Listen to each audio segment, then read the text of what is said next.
stars at night. I dream of better places where all races try to live this right. But there's too much fog at night, so white hearts turn dark in these streets where the demons fight. Hey yo, crime trap you, brain collapse you, police grab you, have you in prison living unnatural. They try to quiet the spirits, the body snatchers, creating savage to a kill with this biology. I use my mic like a lifeline, connected to the divine, showing mankind we all can shine. Showing mankind that we all will shine. Yo, when I see the stars at night, I dream of better places where all races try to live this right. But there's too much fog at night, so white hearts turn dark in these streets where the demons fight. Yo, when I see the stars at night, I dream of better places where all races try to live this right. But there's too much fog at night, so white hearts turn dark in these streets where the demons fight. Sitting reading books in my quiet room, get my mind fueled like a flower starts to bloom and light hits the petals. Polish my mind like a jewel that's encased in metal. We call ourselves gods, cause every day we fight with the devil. Pyramids to projects, from the jungles to ghettos. They use Bibles as the rifles, keep us weak in the struggle. But within the meek and humble lies the Christ within. Connect with all, cause energy has no beginning or end.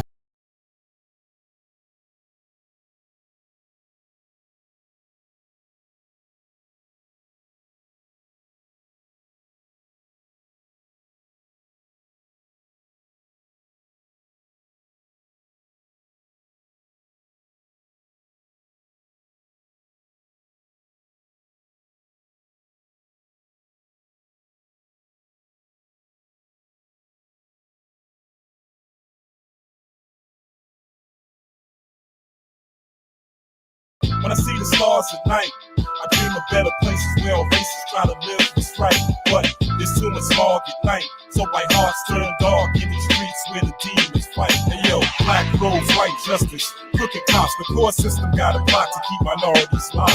Private prisons got stock that you can buy and sell. So prosecutors' main job to keep niggas in jail. They say look to the heavens cause we're living in hell. I say heavens, there's too much fog at night, so white hearts turn dark in these streets where the demons fight. Yo, when I see the stars at night, I dream of better places where all races try to live this right. But there's too much fog at night, so white hearts.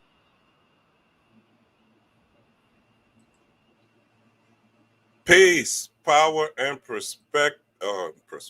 Yeah, peace, power, and perspective, but also peace, power, and prosperity. I guess Spirit wanted me to tell y'all to get your perspective up, change your perspective. What's going on, family? Shout out to everybody who is here, Rob Blackstorm, but give applause to yourself for being here tonight. It is Sunday. You could be anywhere else, but you chose to be here with me tonight. I got a pretty deep decode and breakdown tonight. This was supposed to be launched Saturday, so my apologies for coming to you guys late. I know it's Sunday, a lot of people are sleeping, but hopefully people come back and watch the replay. If you are here, please hit that like button, hit that subscribe button, share this with a friend. We're going to go pretty deep tonight, all right? We're going to decode some things, look at this Alabama brawl a little differently. I'll look at this Tory and Meg thing a little differently. And when I talk about anything spirituality, or I do a decode and I look at the cosmology of things or the stars, which is why I want to drop that old song, that I dropped 8 years ago, about the stars and, the smog at night, and I always try to align everything to make it practical so that you could take something out of this. It's not just me talking and breaking things down, but it's something that you could take with you going into the week and kind of look at the symbolism of things a little differently. So with that being said, let us get into it. Thank you for taking your time out. I know I was with you guys earlier. Hope you guys enjoyed the show. If you haven't, check that out after this. Me, Divine Feminine Works, and Monique Ruffin. All right. We went in on the new moon in Leo, and we bodied that joint. All right. We have definitely went in, demolished it, destroyed it. All right. And dropped a lot of gems that I think are very useful and practical for you all. Hope you had a great week. Hope you had a great weekend. I hope you did some dancing sometime this weekend. Let yourself get loose. Got some sunlight in, and I am trying to pull this up, so bear with me. And if you want, in the comments while I'm loading this up, let me know where you are. I can shout out where you are in the comments, where you're watching from. But we're going to get into this decode. And I saw maybe one or two decodes, and I haven't seen some of the things that I'm talking about. I try not to, speaking of Leo energy, I always want to be an original when I come through with something. I never want to be, as they say in hip hop or old school hip hop, a biter, right? No biting's allowed. That's what I grew up on, representing where you're from and representing who you are. It's okay to take things from someone and amalgamate them, if you will, but it's not okay to just copy and paste and then claim it as credit. Like a lot of people will take my post on like Facebook or something, and they'll take something that I said and they'll repost it, and then I'll look in the comments and they comment and like they said it, like they created it, And I'm looking at the comments like, this did not come from your mind. Like, you didn't create this. This is my creation. So it's so crazy, but that's the Leo energy, to be bold, to be dynamic, to be confident. And so let's bring in these slides. All right. And let's do this like this and make sure y'all can see what I'm seeing. All right. So, all right. Shout outs to Shavanique out in North Carolina. All right. Thank you for tapping in. Let me do this and move this. Where is it? Let me just move StreamYard closer to the slides. All right. Boom. So let's do this. All right. So I always like to start off with what's going on solarly. Now, it's the 13th. This was 8/9. This is kind of when I was coming up with this. And we've had a solar radiation storm. All right. These are things that you're not going to see in the news. Okay. And if you look at what's been happening, even with the Montgomery brawl and things like that, right? It shows that there is a high level of energy here on the planet, right? And when you have more light on the planet, right? Well, let's just go into it, right? 8/9. Now, when I was constructing this, I was going through having a lot of headaches. When I normally don't get headaches, but I was having a lot of headaches this week. A lot of quote unquote ascension symptoms, right? Headaches, fatigue. Those are ascension symptoms, right? When you have these type of pains, when you could kind of feel all your organs in your body, right? These are considered like ascension symptoms. And it's basically your body is changing. You have in your brain neuroplasticity. So as you change your thoughts, there's a quote that says neurons that fire together wire together. So as you change your thinking, as you're overcoming old habits and building new ones, right? Your brain has something called neuroplasticity. So as above, so below, right? So the earth is obviously changing. July, which we discussed in another live, was the hottest month on record ever. All right. So of all the people that's been on alive in recorded history, you are living in a time period where we've had the hottest the biggest heat wave in recorded history. Okay. So the heat is at its peak. So being those of us that are in a spiritual flow, or especially those of us that are melanated beings, we are able to take these. I always say, if you want to understand your nature as a melanated being, as a God body, right? You look at Black Panther suit, how it absorbs energy or it absorbs light, and it's able to hold that light and use that light as a weapon or as produce other things, right? You're able to use that power that you get from the sun or that you get from the environment and use it. So it's a time to get out, get sun. And if you feel fatigued, take rest. I had to really be like restful. I had to break like my gym, going to the gym and things like that, some of the habits that I have. And A lot of times my spirit was just like after work, like just rest, just take a nap. All these plans and things you have, it's not more important than going into the subconscious. So it says energetic solar protons are hitting Earth's upper atmosphere today. They were accelerated in our They are accelerated in our direction by a recent series of X and M class solar flares. The main effect of the solar radiation storm, category S1, is a solar radio blackout inside the Arctic Circle. All right. So, energetic solar protons, right? So, if you think about the cells in your body, you have protons, neutrons, and electrons, right? So, protons are the positive charge, neutrons are the neutral charge or the nucleus, the middle charge, and uh, electrons are the quote unquote negative charge. It's what's uh, orbiting the actual atom itself. So when you have these solar protons, there's a very, very powerful energy with what's happening on the earth, meaning that you are rising, you are leveling up, your kundalini or your spiritual energy is rising.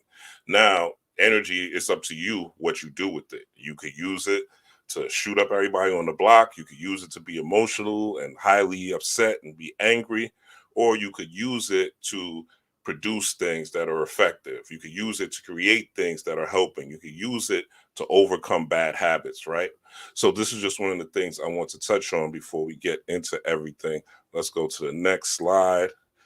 So hip hop is a Leo. All right. So I want to start with this first. We're going to get into everything soon. Enough with the Montgomery brawl and the situation with Megadeth. But yeah, hip hop is a Leo. Okay. So hip hop was birthed in Leo season, as you guys may or may not know. Everybody's celebrating hip hop, especially here in the Bronx where I live. Okay, they had a big concert in Yankee Stadium yesterday. They had something in front of 1620 Cedric Avenue, where it was free outdoor for people. And a lot of the quote unquote old school veterans, the KRS ones and the ultramagnetic MCs, and a lot of other people were out there. Uh, Melly Mel, Furious Five, Public Enemy, et cetera, et cetera.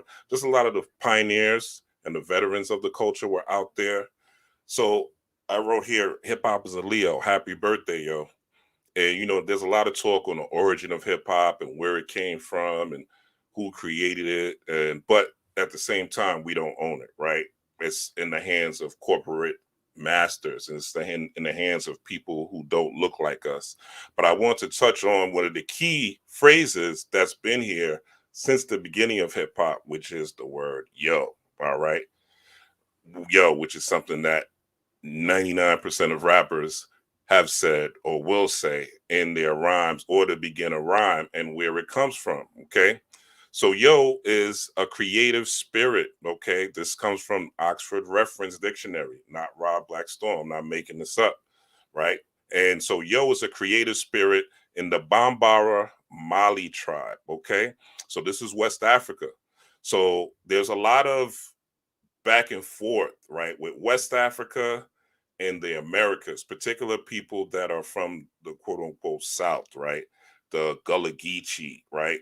Uh, those tribes. There's a lot of back and forth during the slave trade where going from West Africa, going to Liberia, right? Freetown and things like that were created for the so-called free slaves and things like that, where there was a interplay or pan-African play where there was an exchange of ideas, all right, an exchange of uh, spirituality, an exchange of resources, an exchange of inventions, right, an exchange of the spirit of survival. So when people say yo, they're not realizing where it came from. They just think, oh, yo just came out of nowhere, right? But it has a source. And this is a West African from the Bambara tribe in Mali. Again, you could look this up for yourself. Don't believe me. I got this from not just Oxford Reference, but I got this from a book called African Mythology from A to Z. If you guys want it, I'll put up the author. But it says the creative spirit, yo, begets three beings named Pharaoh, Pemba, and Taliko. Pharaoh All right. And when I saw this word Pharaoh, it reminds me of Pharaoh. Okay.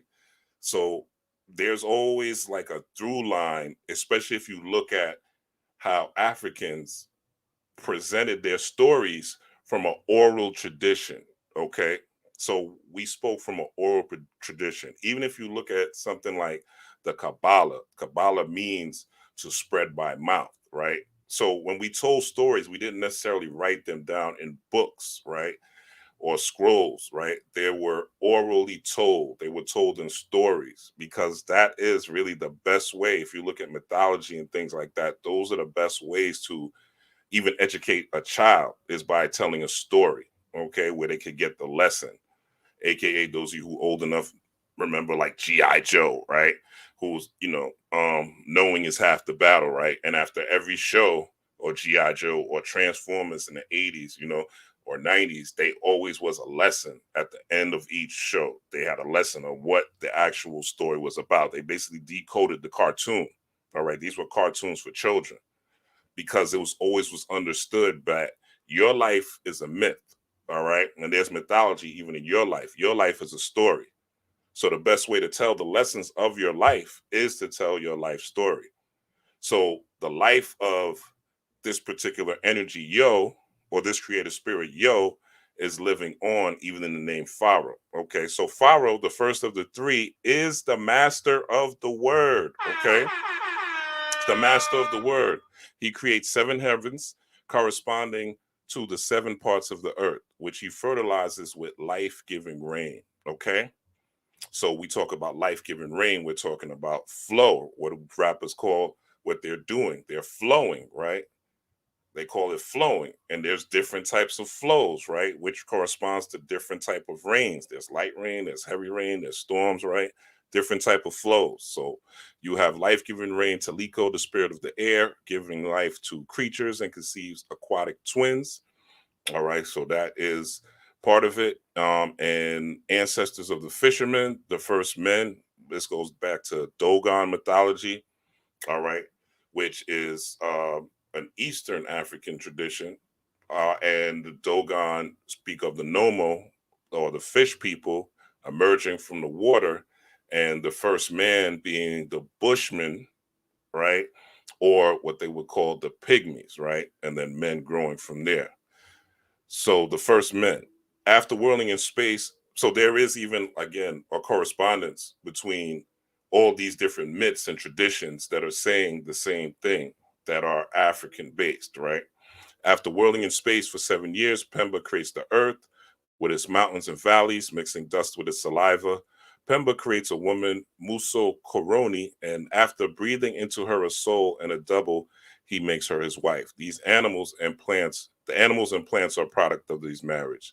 So I just wanted to really elucidate how, there's a lot of talk of, FBA, people from the Caribbean, people from Africa, people from South America, and how we're all different.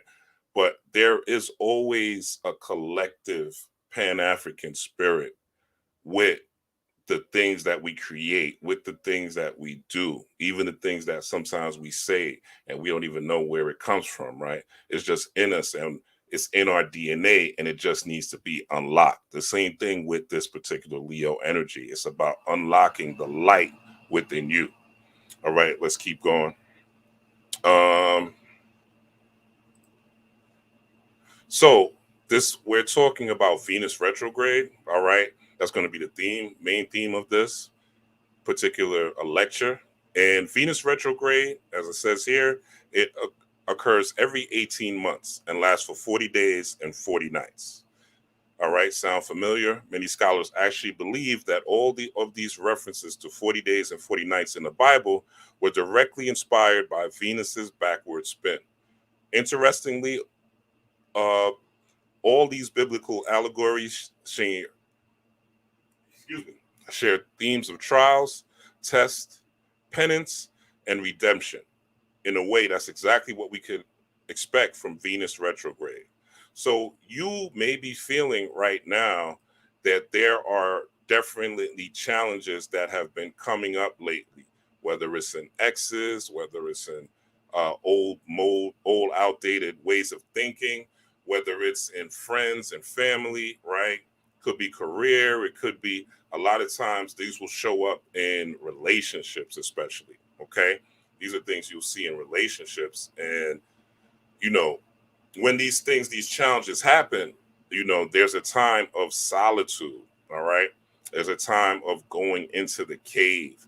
There's a time of, as they say, rest and digest, which is the parasympathetic aspect of your nervous system, right? You have the sympathetic, which is fight or flight, which is the frequency that this society wants to keep you on.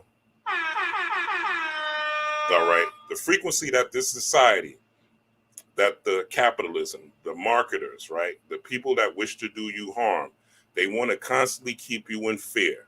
They want to constantly keep you running from the next news story to the next news story, like a chicken with your head cut off, not being able to understand what's going on and not being able to have this rest and digest, which would activate your vagus nerve, right? Which would cause you to get these spiritual downloads, which would cause you to slow your breathing and cause you to be at one with your subconscious mind, right? And there is really no subconscious and conscious mind because you have something called daydreams. So the subconscious is always at work, right? The conscious is just that which is absent of focus from within, okay? And when you make the subconscious conscious, now you are at one with the God in you. So this whole point of Venus retrograde being a mirror image of the story of in the Bible of Jesus going into the cave, or Jesus being tested by the devil, is the time period that we are currently in, right? And the story of Christ, or the mythology of Christ, is him being victorious, and he was on the mountain when he got tested, meaning that he was doing everything that he had to do, meaning that he was fulfilling his quote unquote father's mission, according to the mythology. Now we're talking, right? Not literally. He was doing everything that was in his wheelhouse, and he got tested when he was at his peak. And when you are transforming, when you are changing, right? When you are tapping into the energy of the lion, you will be tested, even in the jungle, right? When a lion can't just be comfortable because he's always being tested by younger lions. There's always another young lion trying to take over the pride, especially from the males, right? And what the lions do is they actually kill the children. They kill the male lion. They kill the children from that male lion, and they take the woman for themselves, right? So it's a very aggressive energy, okay? So this is the type of aggressive energy you have to have with your own life and with your own purpose, by any means necessary type of energy, all right? But it does come from first nurturing the seed within your mind, all right? And making this reality come into play by watering that seed constantly, by being in this flow state, which corresponds to a daily ritual. And you may need to go into solitude. You may need a 40 days or 40 nights of being away from relationships, being away from people, being out of the party scene, where you could really reflect, study, and know thyself so that you could master thyself. So that's what this time is all about, okay? So that is the premise of this energy right here. Now, let's go back into where we were, and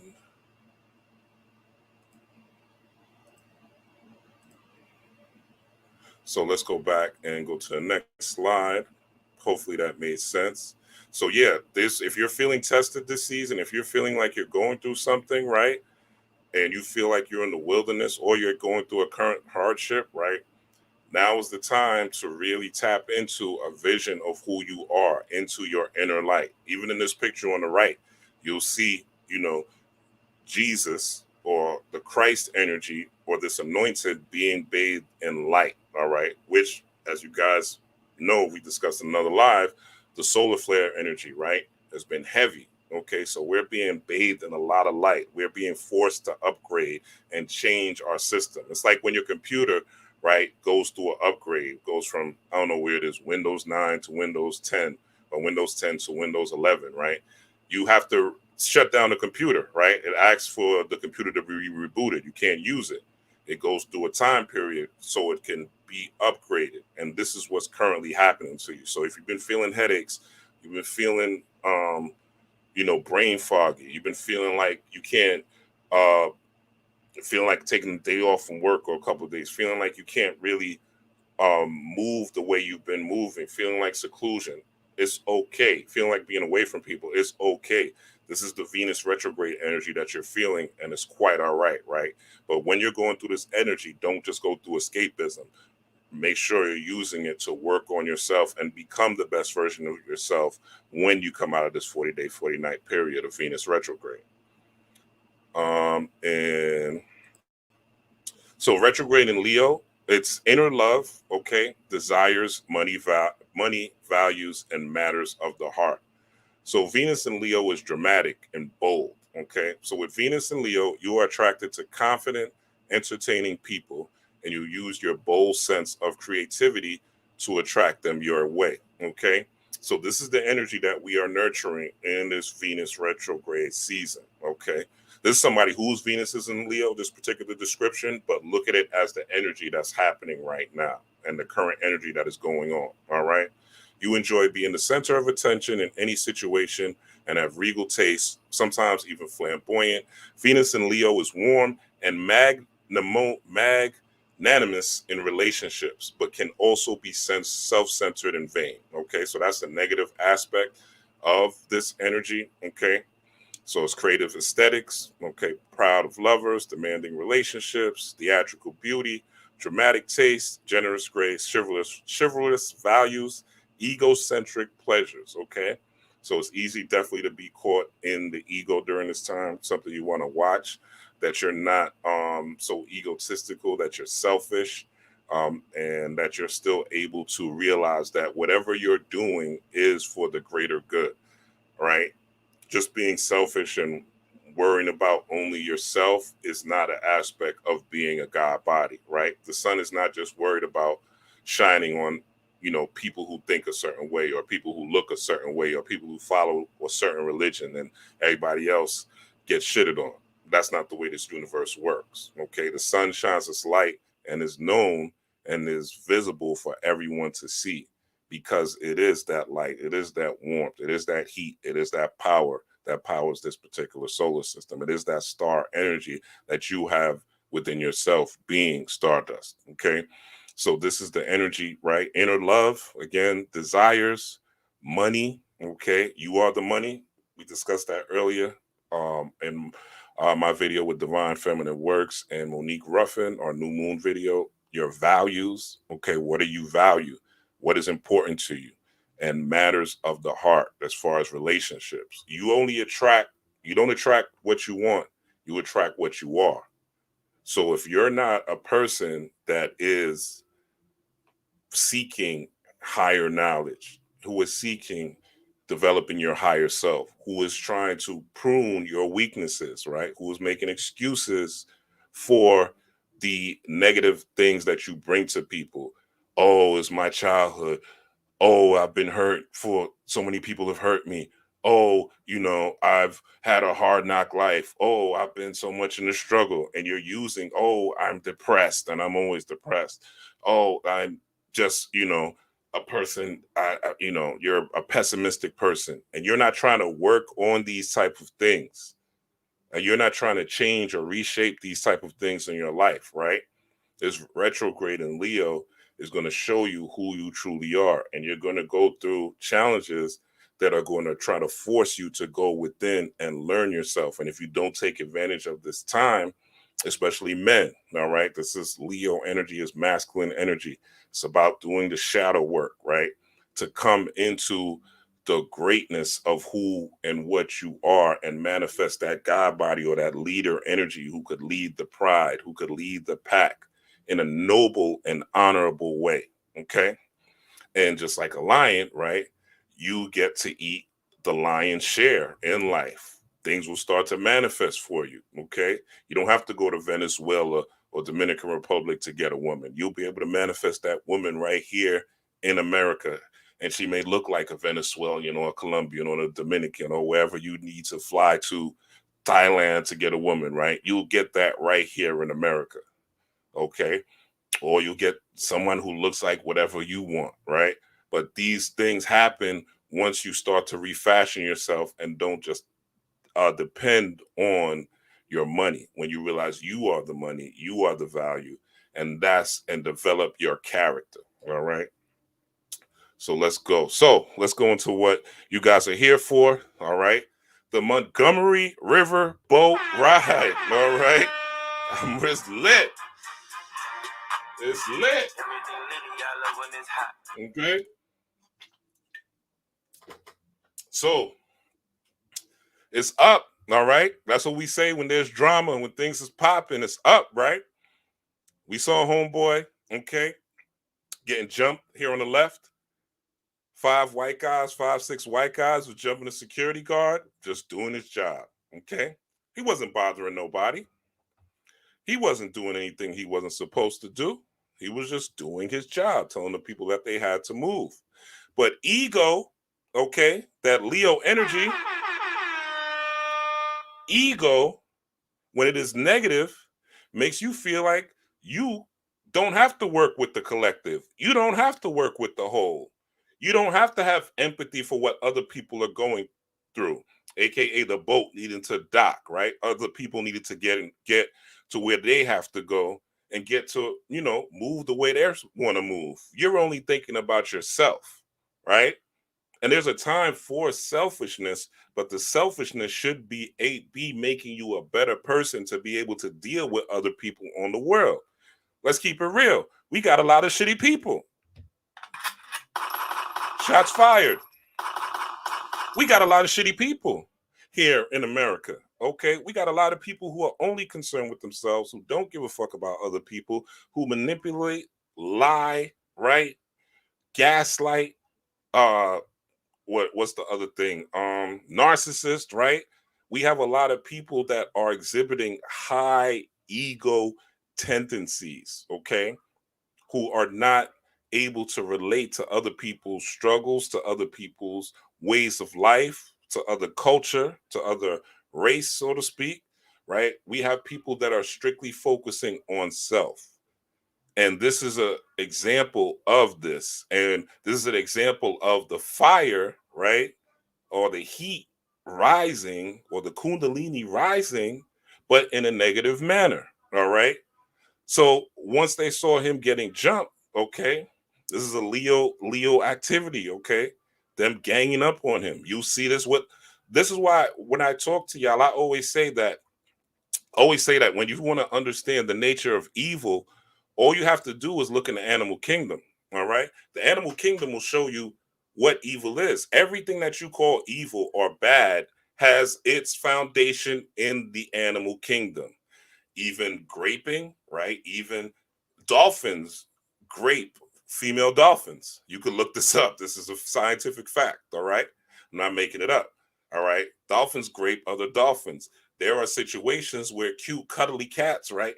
If they have a weak baby, they'll eat that baby kitten. All right. And there's other animals who do that as well, where they are cannibals, right? They eat their young, literally. All right. So, and murder, we all know that occurs in the animal kingdom, right? So forth and so on. All right. So all these are located in your animalistic nature. And I'll show you the source of your animalistic nature as this continues, right? Or as I continue this lecture. And this is that snake, all right? So the lion, Leo, and the snake is represented by Venus, okay? And we'll go into how that snake is represented by Venus. But just a quick summary, the Venus is that passion, okay? Venus represents passion. It's tied to Oshun, okay? The Yoruba or voodoo deity that represents passion, okay? So it was up, all right? It was up and it was stuck, meaning the Kundalini was rising in both directions. One was for justice, right? One was to be snake-like, venomous-like, right? They jumping this man, all right? That's a snake move, okay? You jumping somebody, you are acting like a pack of wild lions, right? It's a snake move, but you had other lions that were fighting back, right? Which were the melanated people. Let's continue. Hopefully this is all making sense. Let me know in the comment number. Give me a 1 in the comment if I'm making sense, or if you guys feel like I'm just blabbing. You know, just let me know in the comments if this is making sense to y'all. And peace to Straight Panther, peace to Sovereignty, peace to Miss Eileen. All right, as we continue to go down. Oh, Straight Panther said my kitten was abandoned by her mother. Yeah, yeah. This is animal. This is humans behaving like animals. Straight Panther. That's a great comment. This is humans behaving like animals, and this is what it is. All right. This is what it is. So this is where your quote unquote evil comes from. It comes from the animal kingdom. You are a living mammal. You are walking around with animal parts. You are made of animal. You eat animals. You eat from herbs and from trees and grasses, lettuce and tomato and the French fries and shit you put on your burger, right? It's all to a ketchup, right? This is all from the animal and mineral kingdom. Bread, right? These are all things you share with animals. You eat cows, you eat turkey, right? You eat fish, okay? So you are made literally from the same parts of animals. But the thing about man, right? Man is at the middle. You have animal, you have man, and then you have God or the divine being. And some people just stop at man, right? These are your people that run the world, the quote unquote 10%, the secret societies and things like that, which are man who are able to look down and see that man is the animal and program him as such through the media, right? Program him as such and tap into that animal nature. Then you have those that are trying to get you to tap into your God nature, your spiritual nature. Okay. Yeah, exactly. Exactly. Red sauce is blood. Yep. So a black man created the folding chair. Okay. What people are not talking about, which I didn't see anybody really talking about, is when this brother, Nathaniel Alexander, right, made this draft of the folding chair, right? And there's no any picture you see online of Nathaniel Alexander is not his picture. This is not Nathaniel Alexander on the right. I'll get into who he is if you don't know. All right. But Nathaniel Alexander, let's just read this. His 1911 technical draft of the folding chair design featuring a collapsible bookrest. Now, why the fuck is that important, Ron? Okay, what does that have to do with anything, the bookrest? Well, the chair is what is being celebrated right now, okay? The chair, or would also be a throne, and we'll get into this chair thing a little bit as we go along, right?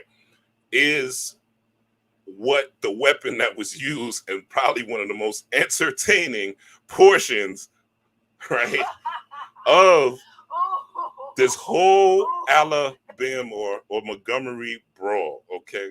And the chair was what was used. Now people are like, oh, he hit grandma with a folding chair.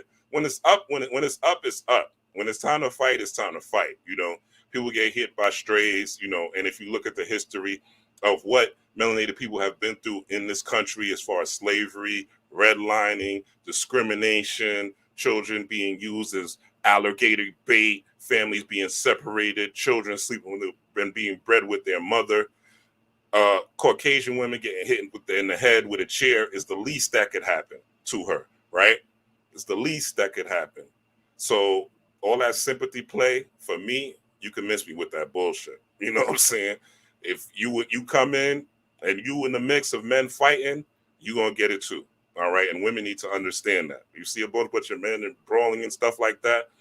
If you jump in, a man is not going to be honorable when you're in the midst of a fight. You know what I'm saying? You could get it too, and don't be looking back like, oh, he hit me and I'm a woman. If it's up, it's up. All right, and this is just what happened. Okay, but the main part of this is he created the folding chair with a bookrest. You don't see folding chairs with bookrest now, right? And at least I haven't. Let me know in the comments if you guys have seen a folding chair with a bookrest. Okay, I've never seen that. So when he designed this folding chair, it was meant for it to be a place where you would sit down and read, okay? So the weapon is really knowledge. The weapon was knowledge, okay? This weapon is not just supposed to be used as a weapon of mass destruction, right? Or mass grandmas getting hit with it. or mass crackers getting hit with it, right? And I'm not talking about white folks. White folks, y'all know the difference between white people and crackers, right? Getting hit with these crackers getting hit with it, right? It was the knowledge that you have, and more importantly, a knowledge of yourself. Even if you look at the year that it was created, okay, 1911, 9 plus 1 is 10, 10 plus 1 is 11, 11 plus 1 is 12, and you add the 1 plus the 2 in numerology, which would add up to 3, right? Which comes to an understanding. So when you understand who you are, when you have knowledge of self, when you exercise wisdom from that knowledge of self, because it's not enough to have book knowledge. Wisdom is the act of utilizing that knowledge, or the act of practical use of that knowledge, right? Then you come through with an understanding, right? We give birth to something new, right? You recreate that knowledge. You're not just biting or regurgitating what someone else told you, right? You change and transform that knowledge. And this reminded me, when I saw this, of the NOI Master Farad Muhammad, right? Now, there's people in NOI, he say he's black. In this picture, he looks white, right? I've always contended that he looks like a European guy to me, but we know melanated people come in all shapes and sizes. But this is not the point of this particular lecture or what I'm talking about. What I'm talking about is, this is the only image of Master Farad Muhammad. Say what you want to say about the NOI. Say what you want to say about Farrakhan and him working with Scientologists and the different things that he's done over the decades, and even him still being alive, right? What role he plays. What you can't say is the Nation of Islam have saved a lot of melanated people from their demise. They have saved a lot of melanated people from drug use, right? From broken homes and broken families, from abuse overall, from alcoholism, right? From shiftiness and laziness overall, with them, having people selling bean pies, and in the past, in the 60s and stuff, opening up stores in the 40s and things like that, and having land and farms and viable businesses and things, and just recreating the life and the mindset, and telling Black people that they were gods way back when they did not believe in themselves, when they were programmed to believe that the image of Caucasians, right, or Caucasian Jesus with long straight hair, was God. All right. So they helped usher that in early. Right after Marcus Garvey is when Elijah Muhammad came, and he said he was taught by Master Farad Muhammad. Now, if you look at the NOI, right, what they start with is lessons and degrees. All right. There's lessons and degrees. The parallel to lessons and degrees is Freemasonry. Okay. There's Freemasonry. Now, a lot of y'all think Freemasonry is evil and things like that. I'm not going to get deep into that for time's sake. But Freemasonry is a science that was stolen, remixed, and reused, right, here in North America, but taken from the Kemetic mystery school system. Okay. So it always starts with knowledge, right? Getting knowledge. When the neophyte came into Kemet to learn and study and to get this magic and mystical knowledge, the adage or the mantra was, man know thyself. Not man know what conspiracy is going on. Not man know what the pilgrims are doing next. Not man know what when the aliens are coming. Not man knowing which celebrity is in the Illuminati or not, right? It was about man know thyself, right? Which again corresponds to the chair. And I think it's genius that the only picture of Master Farad Muhammad is of him holding a book, to let you know that this is the source of where you will understand who you are. Okay. And now we have audiobooks and things like that. But the book is still where you will get the most. As a scientifically speaking, I'm not against audiobooks. I listen to them too. But the most knowledge that you will get is from reading. Okay. It allows you to think, it allows you to imagine. And also, if you're reading something, challenge the author. If it doesn't make sense to you, you don't have to go necessarily with it. You could take what you want and leave the rest. Okay. Take the fruit that is ripe and ready to eat and leave the rest on the tree. So I want to just elucidate and talk about this chair and the significance that it has. All right. Let's continue. Yeah, Straight Panther, you on it. You want it in the comment section. I see you. I see you, Brody. All right, let's go to the next one. So Harriet, okay. So I have Heart of Harriet swimming on the brain waves of the subconscious, okay. Sisters did an ancestral ritual hours before. So in this particular time, right, there was some melanated women who did an ancestral river ritual, right, on this particular river, before this riverboat came, and it was actually a Trump rally, right? I think either after or before, right? Somebody in the comments could correct me whether it was after or before, but there's a video online of them, a whole bunch of sisters doing an ancestral ritual on this river, right? So whenever you're doing ancestral rituals, especially on a river, you're tapping into the spirits of Yemaya, right? You're tapping into the spirits of Oshun as well, right? They usually go together. There would be Oshun would be Het Heru or Hathor in the Yoruba / Kemetic pantheon, and you have Yemaya or Set, which we'll get into on the same thing, the Yoruba / Kemetic pantheon, right? These would be on the Hebrew Kabbalah. This would be Yesod, the or Set, Yemaya, slow quote unquote, or Isis. And then you have on the Het Heru Oshun Netzach, right, on the Hebrew Kabbalah. So the Heart of Harriet, right, this is the symbolism. Now, we don't want to look at this as just entertainment, something this viral that depicts melanated people, the original man and woman on the earth, right, standing up for themselves. And not only that, it being entertaining, right, it being funny, right, it having the spirit of justice, right. There's an ancestral resonance to this whole event, okay? We do not just want to simply look at it as entertainment. We want to see what we can extract from it and how we could make use of it. So the riverboat was named Harriet, right? Harriet 2. From what I studied, the first Harriet was a boat that was used to take slaves, aka prisoners of war, from Montgomery, Alabama, to Barbados and different parts of West Africa. So there was a first Harriet that was used as a transportation device for melanated beings, okay? And now this Harriet 2, right? It's a boat, entertainment, songs, right? It's a ship you could go on from what I'm not from Alabama, so if you are, you could put more in the comments. But you could see how Harriet in this whole Alabama brawl, right, was swimming on the brainwaves of the subconscious, or there was the flow state of this particular energy. Now, it says, now this is a quote from Harriet Tubman, or alleged quote. It says, always remember, you have within you the strength, the patience, and the passion to reach for the stars to change the world. Now, again, you are made from stardust, right? It's a scientific fact, okay? You can look this up. Don't just believe me anything I say. You are made of stardust. So you have star power literally in you.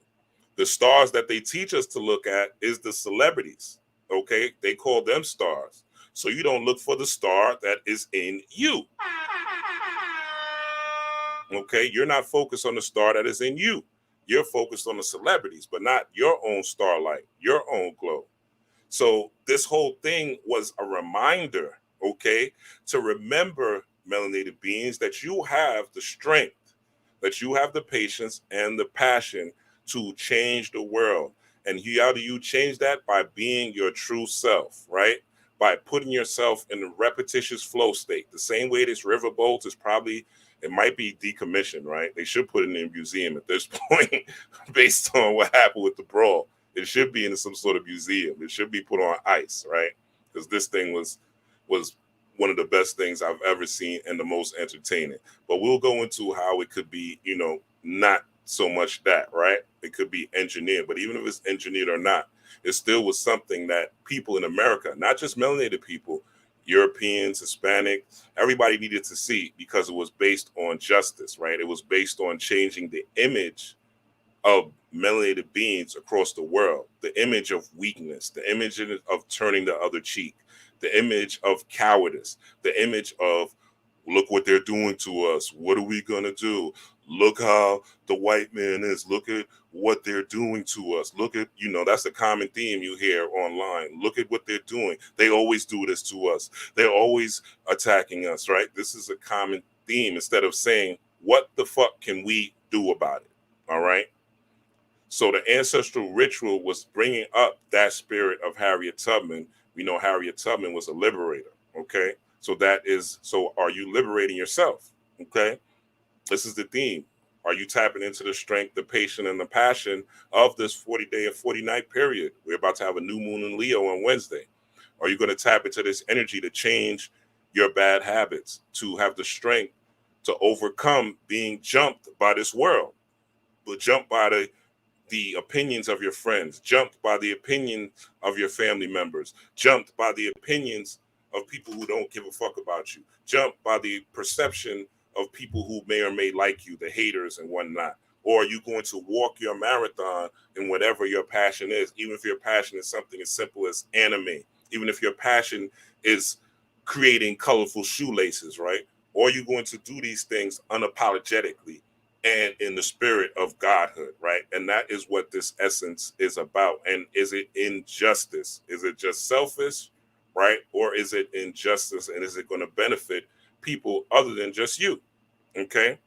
Because yes, being selfish is part of the Leo energy, but the lion has a pride, and the lion's goal is to protect the pride, right? And the pride is a representative of that energy of the collective, which would be tied into these Aquarian age that we are currently in. Let's continue to the next slide. And we are going into, thank you guys for tapping in and hitting the like button. All right, let's go into the next one. So it says Harriet is Orset, okay, bringing you to freedom, or Heru. Now, Heru deals with free will, okay? Free will has nothing to do with your emotions. Free will has everything to do with your perception, okay? And that's probably why the first thing I said to y'all is peace, power, and perception, okay? Opening up that third eye, right? Having wings on that third eye. And this deals with the deity called Orset, or the Greeks called her Isis, okay? And what do you see on her head, okay? What do you see on her head? You see the chair right here? Well, you see a chair, okay, or a throne on her head, okay? This is also on the walls of Kemet. You could look that up and see it for yourself, okay? And the energy of Orset is mothering, is nurturing, is protective, okay? A lot of times when you hear women, not all, but when you hear women talk about spirituality, it's from a lot of times, protection, putting the evil eye pendants, safety, comfort and safety. These are primary drivers of feminine nature, to be, how you say, to contraction within the family, right? It's an inner energy, right? It's an energy that is closed off within nurturing in the family, right? And there's a little bit of selfishness in that because you want to make sure your family's straight. But then you look at the world, right, as a family, or you look at the people that you are in close circumference with as a family as well, and ask, what are you doing? Now, this is also the Black Madonna and Child, right, which you see all over Europe, which is a bastardization of Orset, or the Kemetic deity Orset. So you see she is nurturing Heru, okay? She is nurturing Horus, which is a representative of nurturing the will, right? So Harriet is a representation of Orset, right? Archangel Harriet I have in the middle here, right? This is something that I created, and just represents bringing you to freedom, right? Bringing you to your freedom by any means necessary, and showing you the freedom that you have. On the right, we see Aquaman, okay? A youth, right? A Heru. This is a kid under 18. In fact, I think he's 16. 6 plus 1 is 7. That's God, right? 7 is the number of God.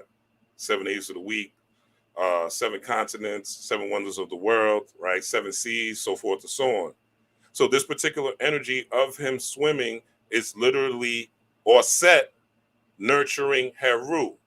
If you're looking at it from a spiritual perspective, this is how you extract the mythology or the story to get hidden knowledge, and not just look at the story or the movie or the film or whatever you're paying attention to as simply entertainment, but really seeing this is what an alchemist does. This is what a spiritual scientist does. We want to look beyond what we're seeing and extract what the real message is. Every movie, every story written has a message, all right? There is some swimming energy, right? There is some ideation, okay? Just like Aquaman swimming through the water, when a person is writing the script for the movie, for the film, okay? That is the Kundalini energy rising to make them create this particular script. When you're doing your art, when you're writing your music, right? When you're writing your books, right? When you're creating your business plan, right? All these things require energy, right? It requires energy that needs to go to the mind to create, which is a representation of Aquaman. And you see on the right, he has a blue shirt. Okay, I'm not making this up, which is the color of Orset, which is the color of Yemaya. Okay, you see Yemaya right here in this circle on the right. She's holding cups. Cups are representation. You guys who use the tarot know that cups are representation of emotions, right? Emotional energy. Okay, and holding the cups, right? You see her on the left here as a mother. Okay, and a balanced energy. Okay, carrying. We see in Africa, indigenous countries as well, or with indigenous people, they're able to carry things on their head, all right? Big baskets full of things on their head. You see her being a mother, right? Pregnant here, being pregnant with ideas, right? This is the beginning of the flow state by nurturing the will, okay? Nurturing your will. And the more you nurture your will over your lower animalistic desires, the more spiritual power you get, okay? This boy could have, this well, he's a boy, right? This boy could have sat on the other side on the boat he was and not wanted to swim over, okay? And stood pat like everybody else that's sitting on top here. He could have done that, right? But the spirit of Harriet, the spirit of that ancestor energy compelled him as a youth, as a young Heru, to go over there, right?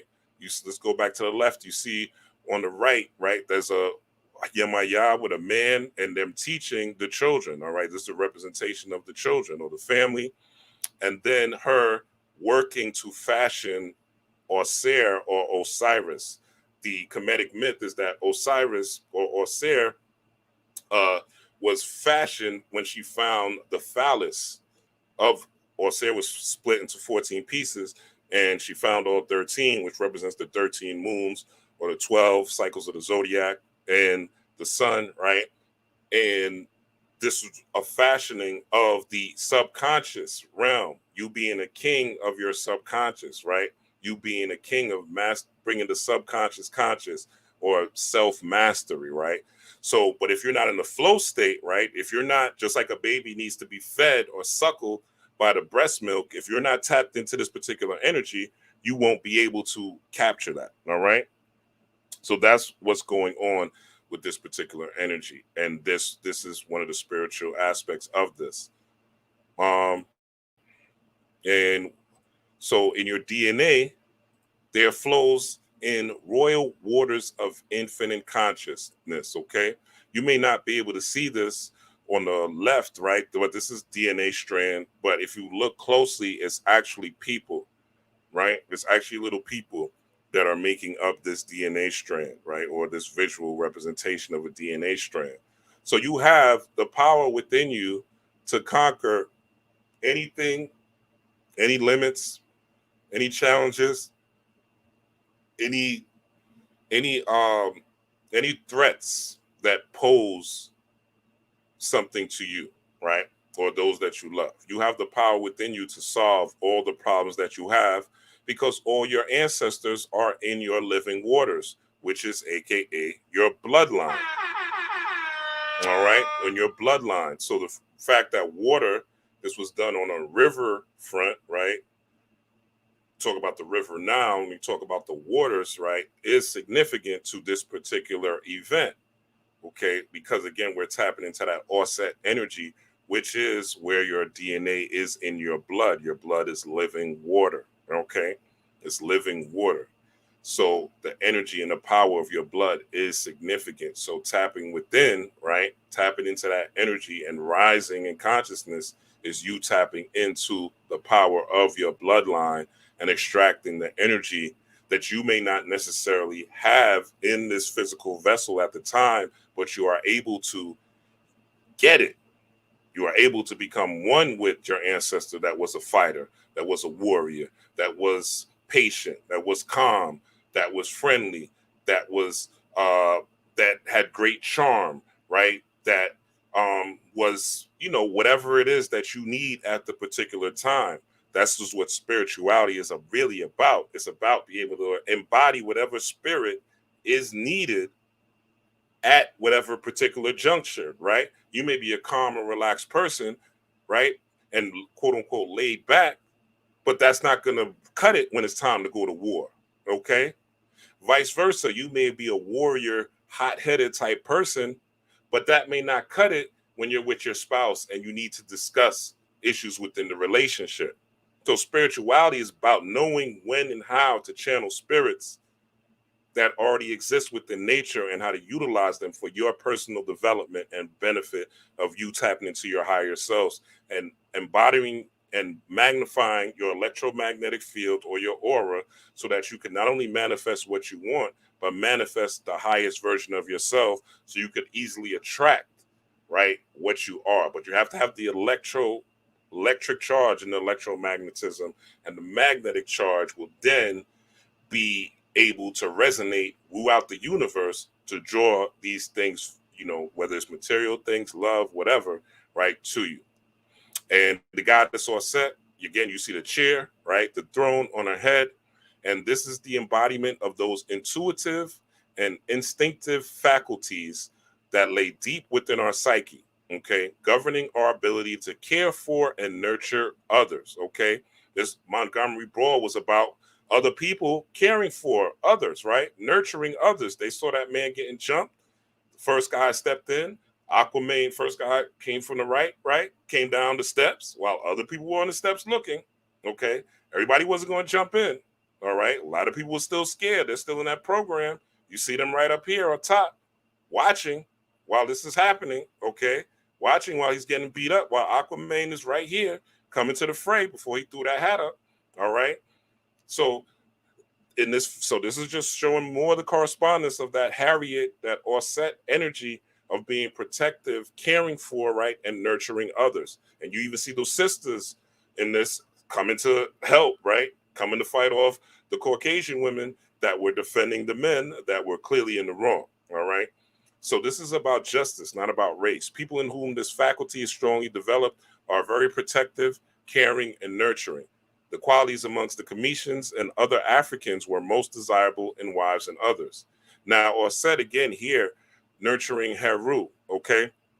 So you have to first go through Osset. If you look at the tree of life, right? You first have to go to Osset before you go to Heru, right? You first have to nurture yourself. You first have to do rituals. You first have to give birth to this new version of you.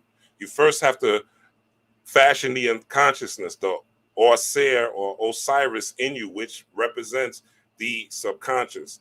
Osir is considered god of the dead, right? God of the dead. And Heru is the god of the living will. He's Osir or Osiris is the god of the subconscious will, right? If you're in your dreams and you're battling, you know, demons or animals and things like that, right? Nightmares, so to speak, right? Once you come into consciousness when you're asleep, if you go to sleep and say, I'm going to battle this, right? And I'm going to take care of this and I'm going to go to war with whatever this thing is bothering in my dreams, you will. You will become, through practice, you will become, they call it astral traveling, right? You will become conscious in your dreams. You will be able to lift from your body and travel throughout this universe, right? There are people, and this is something you could do through training, through repetition, right?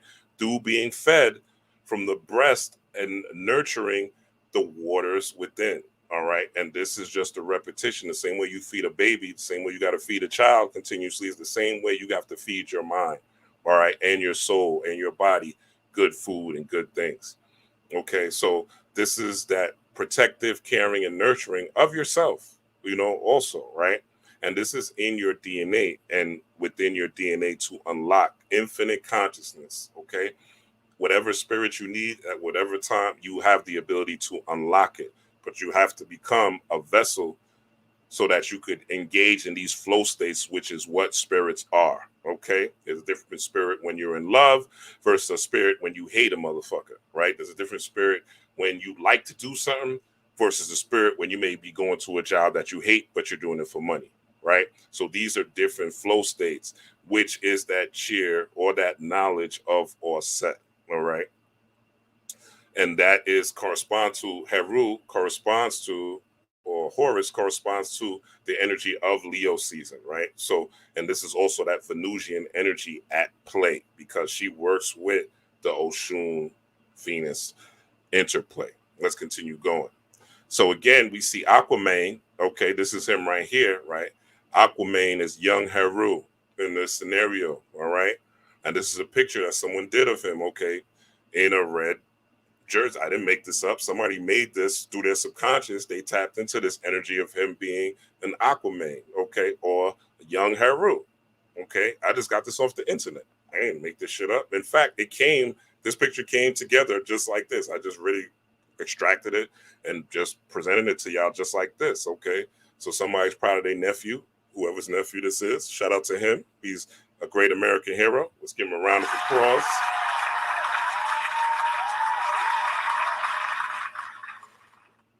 And appreciation, okay? He has on a Mustang shirt. You see him working out, okay, as a young man. He's focused, okay? He's embodying that spirit of Heru. How many young people you see 16, 17 working out on the treadmill and things like that?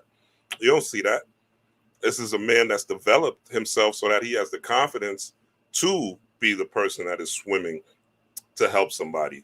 So when you train your spirit, now you have the confidence, you have the energy, and you have the spiritual power, because every time you overcome the limitation, or not, I don't even want to say the limitation, the challenges that you face in life that you think you can't overcome, and you take the risk to say, no, I'm not going to do that. My body is telling me I should do this. No, I'm not going to do it. I'm going to do that. My body is telling me I should smoke at this time, or I should pop these pills at this time, or I should eat this cake at this time, or whatever or I should go back with that toxic motherfucker because, hey, it's just sex, you know what I'm saying? Or I miss them or whatever. And you just fall victim to your animalistic nature, okay? To those animalistic urges, and don't engage your Godhead to say, no, I'm not going to do that. I'm going to do this. Okay. As you do that, you gain more spiritual power. As you do that, you level up. Heru is the key. This is why on any tree of life, right, you see Heru or you see Tiferet in the middle, right? Because it is the key. The willpower is the key to unlocking your higher spiritual ability and your higher spiritual faculties. Okay. Where you need less and less physical protection and you have more and more spiritual protection, because you are engaged in this, right? And he's wearing a shirt that says Mustang, which I thought was interesting. It's yellow, right? Which is a representation of the solar plexus chakra, right? Which is also a Horus or Heru / significant indicator, the sun, right? Being the yellow sun of Superman. And he's wearing blue, a blue circle, okay? Or set colors, Yamaya colors. I can't make this up. Okay, this is just what it is. So this is part of the energy that we want to look at. What is our daily flow state? What are our daily rituals? Okay, how are we feeding ourselves? What breast are we suckling from? Every day we are suckling from a breast. Don't get it twisted. You're out somewhere, you're with people, you're watching TV, you're on the internet, you're on some Twitter, Facebook, Instagram, Snapchats, X, whatever, something. You're watching shows on TV. What type of information are you taking in? And is this information making you better, or is it making you more scared? Is it making you more victim? Is it not making you an Aquaman? Are you not able to swim from one side to the highest side and avoid what the crowd is doing, which is what this young Heru did? Are you able to tap into that particular frequency? This is what we're talking about. Let's continue. So he had what? Busted crocs. Busted croc. I said busted crocodiles. Okay. Represent the conquest of the animal within. Don't worry, we'll get into what the animal within is, and you'll see it. I've talked about this before, but you'll see it visually. Okay, so the new gator bait will be the racist. Okay, so people that are racist, people that are prejudiced, right? And this was a YouTube video when I did this week. This was 2 months ago. There's aggressive alligator encounters on the rise in Florida. Okay, but why? I'll tell you why. You look at the sign and symbol right here. Okay, well, this guy's croc getting busted open after getting his ass busted. Okay, shout out to him getting his ass busted. All right. Shout out to him getting his ass busted. Okay. Shout out to the racists no longer being something that we should be feeding in. Okay. Now,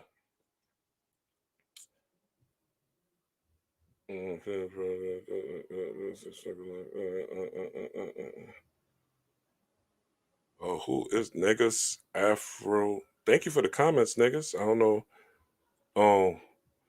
Oh, this is somebody going in. Oh, okay. Shout out to the trolls, yo. You can stay. I ain't even mad at you. Shout out to the trolls. Don't even delete them. Let them continue to comment. Busted crocodiles represent the conquest of the animal within. The new gator bait will be the racist. Okay.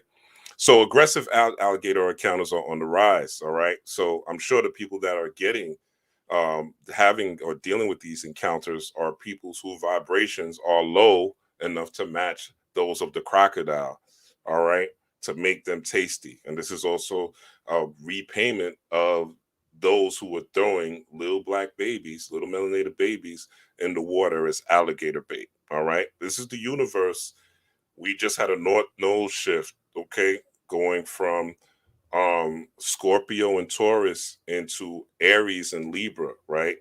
Aries is I am energy, and Libra is I care, or not I care. What's Libra? Libra is we unite, okay, or I unite with others, okay. So I am, but I'm also uniting with others, which we saw in this Montgomery brawl. All right. So and you're going to start to see more and more attacks from animals. You guys have seen sharks been coming closer to these beaches as well, right? They've been coming closer. So just like in the movie Avatar, when you saw the animals fighting back, that's the type of energy that you're going to be seeing more and more as time goes on, because as above, so below.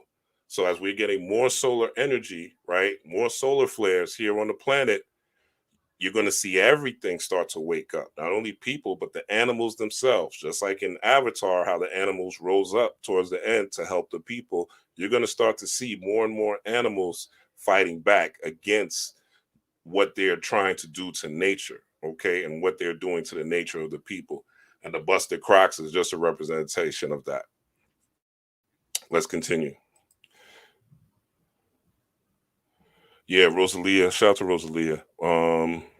It said animals are also evolving at a quicker rate. Yep, that is correct. That is correct.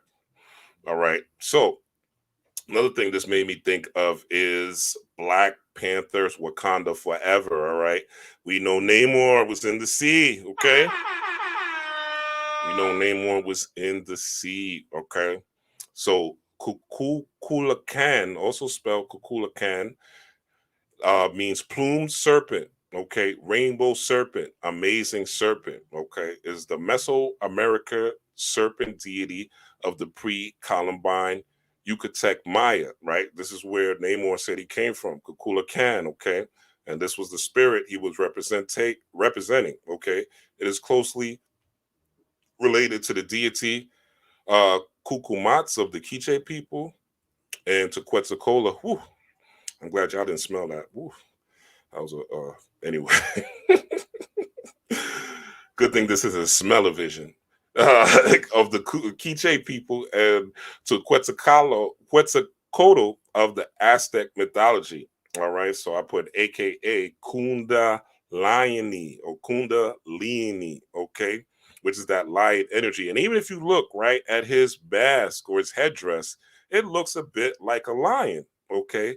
It looks a bit like a lion with the mane. All right.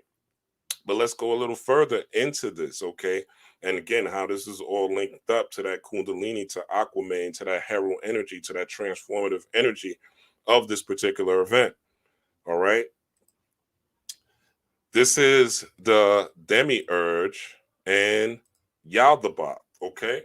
I'm going to all the Gnostics, to all the mystics, I'm going to decode Genesis, right, using this demiurge Yaldabaoth that for some reason mystics think or say that they don't believe in Jesus, they don't believe in Christ, they don't believe in mystical mystery gods, but yet they believe in demiurge and archons and Yaldabaoth, and these things are something that are outside of themselves that are attacking.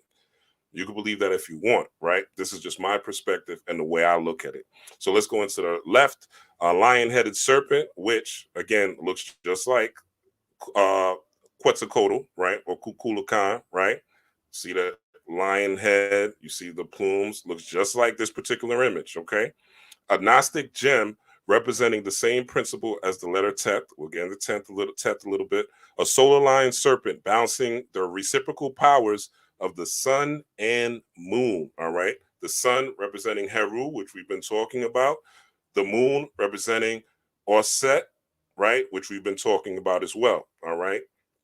The six-pointed star represents the sun. Okay.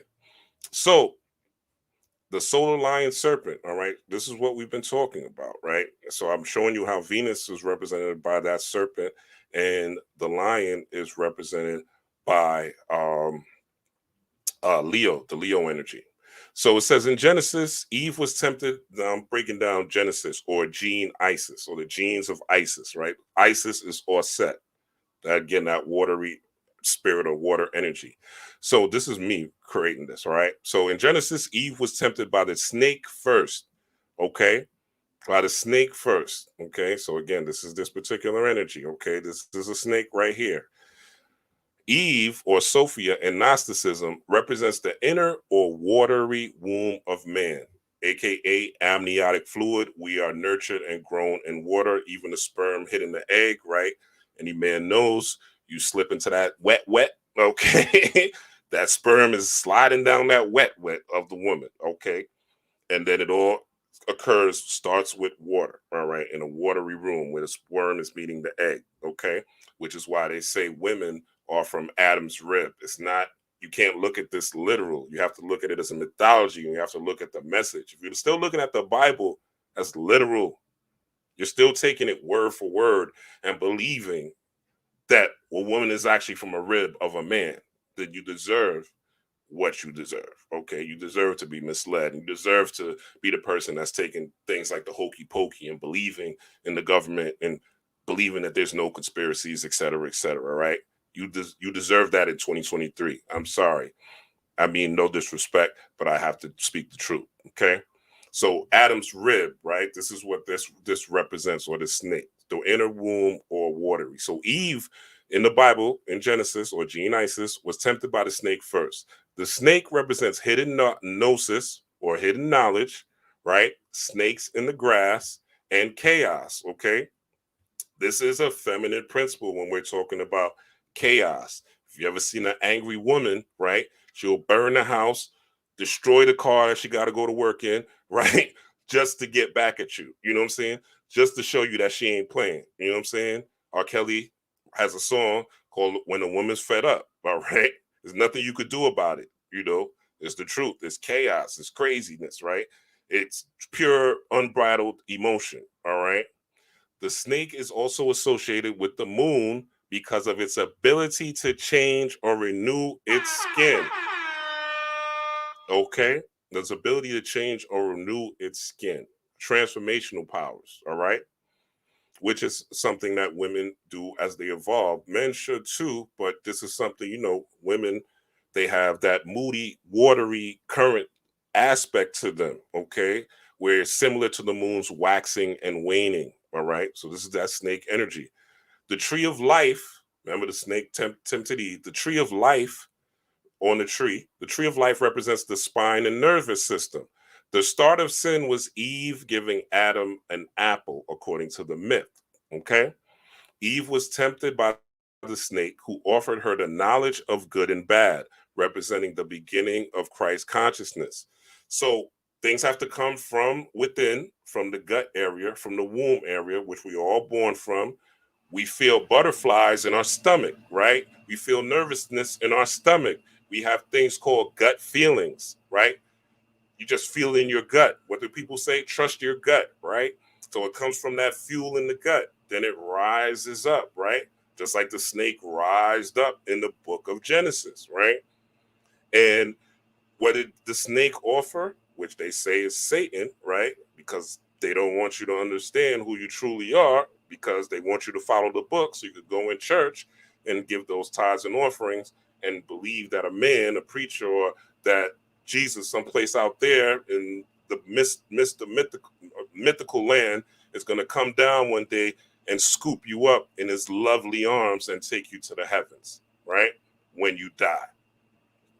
So Eve was tempted by the snake, but now we see the snake is really this Kundalini energy, right? This energy rising up within, that Aquaman energy, who offered her the knowledge of good and bad, representing the beginning of Christ consciousness.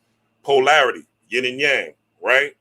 This is one of the 7 principles, or the 7 Kemetic laws, what they call the 7, what do they call them? Hermetic laws, or the Kabbalion, the book, the Kabbalion, right? It deals with polarity, right? If you look at the 7 Hermetic or Kemetic laws, right, besides mentalism, they all deal with balance, yin and yang, right? Whether it's gender, whether it's correspondence, as above as below, whether it's polarity, there's a light side and a dark side, sunshine and rain, right? Whether it's rhythm, right? There's rhythms that are high, rhythms that are low, so forth and so on, right? Polarity. So Christ, knowledge of good and bad is an understanding of the universe, and that good and bad must exist. One, you need your darkness, you need your nighttime to understand the sun, and vice versa. Jesus is the Lion of Judah, okay? So after this play with Eve offering Adam the apple and Adam biting it, right? Or Atom biting it, right? Then this is when sin supposedly started, right? But was it really sin, right? Now Jesus comes back as the Lion of Judah, Leo energy. He is the Son of Man. He is the way, the truth, and the light, right? This is all in the Bible, according to the myth, and conqueror of sin. But this is just that lion energy, which you see right here when your demiurge or your Yaldabaoth energy. I'm demystifying this for you, okay? He died to earthly ways. This is the biblical story, okay? That he was killed, right? There are the Pharisees, and resurrected as master of that death. This is a representation of dying to your cowardice, dying to you not being courageous, using this snake energy or the serpentine energy within yourself to get past the desires and the urges of your body, following just your body, following just your instincts only, and tapping into your higher knowledge and your higher perception and saying, this light is going to guide me. Okay, Osset also represents devotion, or Isis. So I'm devoted to my Christ consciousness. I'm devoted to my shadow work. I'm devoted to developing my purpose and following my purpose. I'm devoting to knowing what that is. I'm devoting to knowing what magical abilities I could develop. I'm devoting to the knowledge of self. I'm devoting to living in a manner that is beneficial not only to myself, but to my family and my friends, and how I could help them by being the best version of myself. So dying to the earth is now you resurrecting as a master of that death, which represents a higher perception. Okay. So I'm decoding this basically the whole mythology of the Bible in less than 6 paragraphs. All right. So once one understands polarity, what you call evil is nothing more than the chaos snake of the reptilian or R complex of the brain ruling the sun or light perception in man. When the snake has the lion head of the Christ, right? Christ means anointing with oil or water. We've seen anointing with oil or water. We've seen in Osset, right? This is oil, right? Drinking the milk, you can see as a representation of oil, right? If you understand symbolism mythology, right? Put the two and two together. Okay. So the anointing of oil would be you feeding on things that makes sense and not just things that are distractions, not just conspiracies and all that shit, but what's really going to help you develop your higher consciousness or your Christ consciousness, right? So again, once understand polarity, what you call evil is nothing more than the chaos snake of the reptilian or R complex of the brain ruling the sun. Okay, so it's the snake ruling the lion. This is where you get your demiurge and your Yaldabaoth and the myth of these deities ruling the earth. Okay, it's really within you. Has nothing to do with the physical earth. It's the earth body that you have. Okay, when the demiurge or Yaldabaoth is ruling the earth, it's ruling your physical earth. All right. So when the snake has the lion head of the Christ, again anointed with water, he dies to the world. This is the Christ story, right? And is born again into the heavens of the Father, aka the prefrontal cortex or third eye. Drop a bomb for me. Decoding the Bible.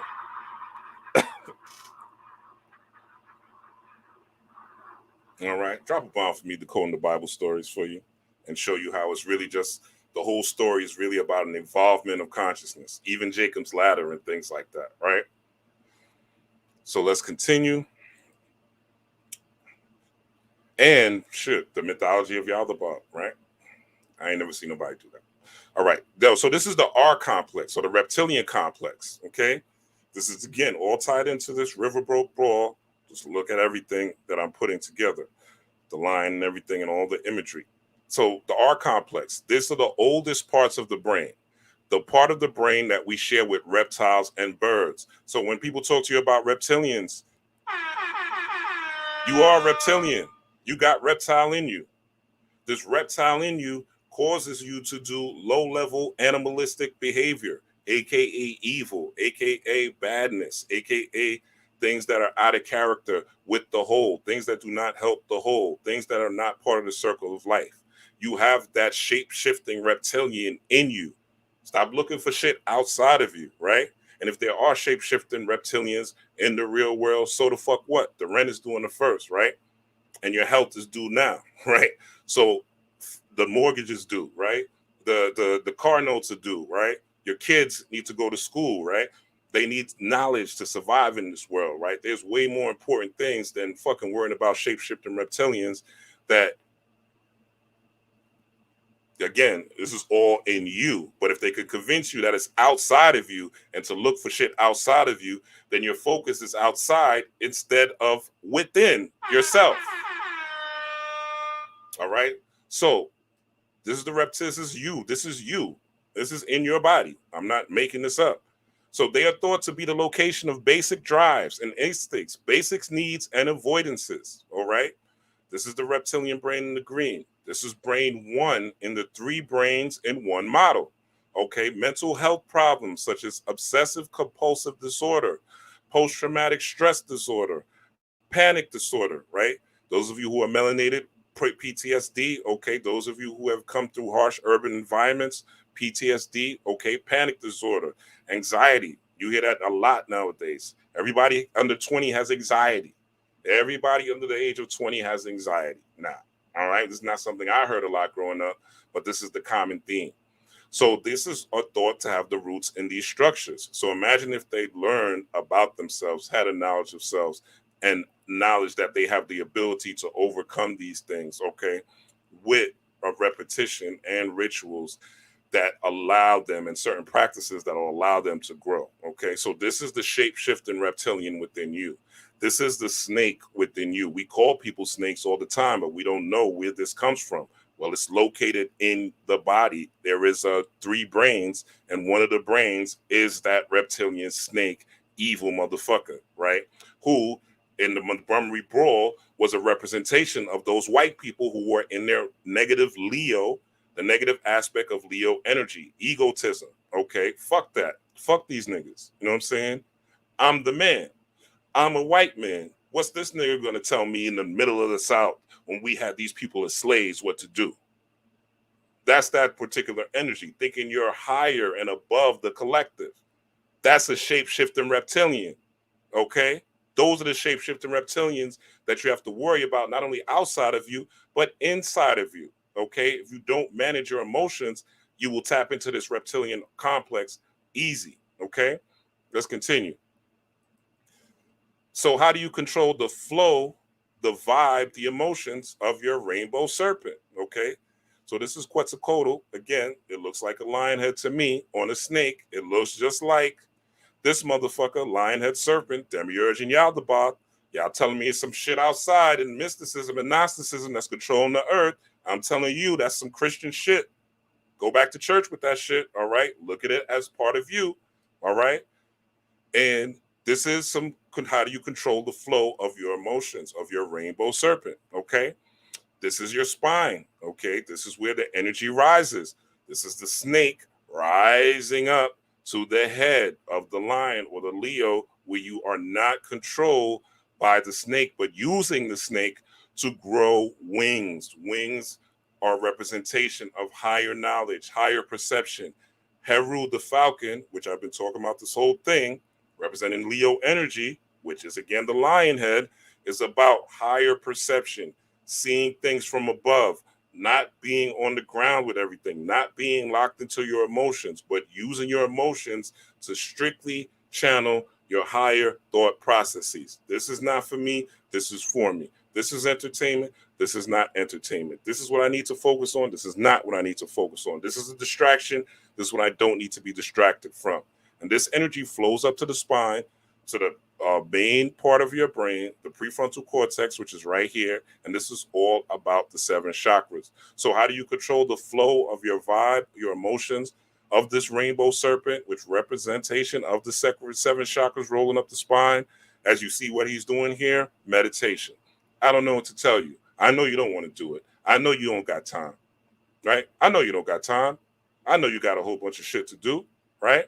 I do too, right? But guess what? If you don't control yourself, you don't control your emotions, guess what will over time? Through the repetition of TV, through the repetition of Instagram's algorithms, through the repetition of Facebook algorithms, Twitter algorithms, your friends, your family who are victims of these algorithms and don't have any knowledge of this. You will be controlled over time.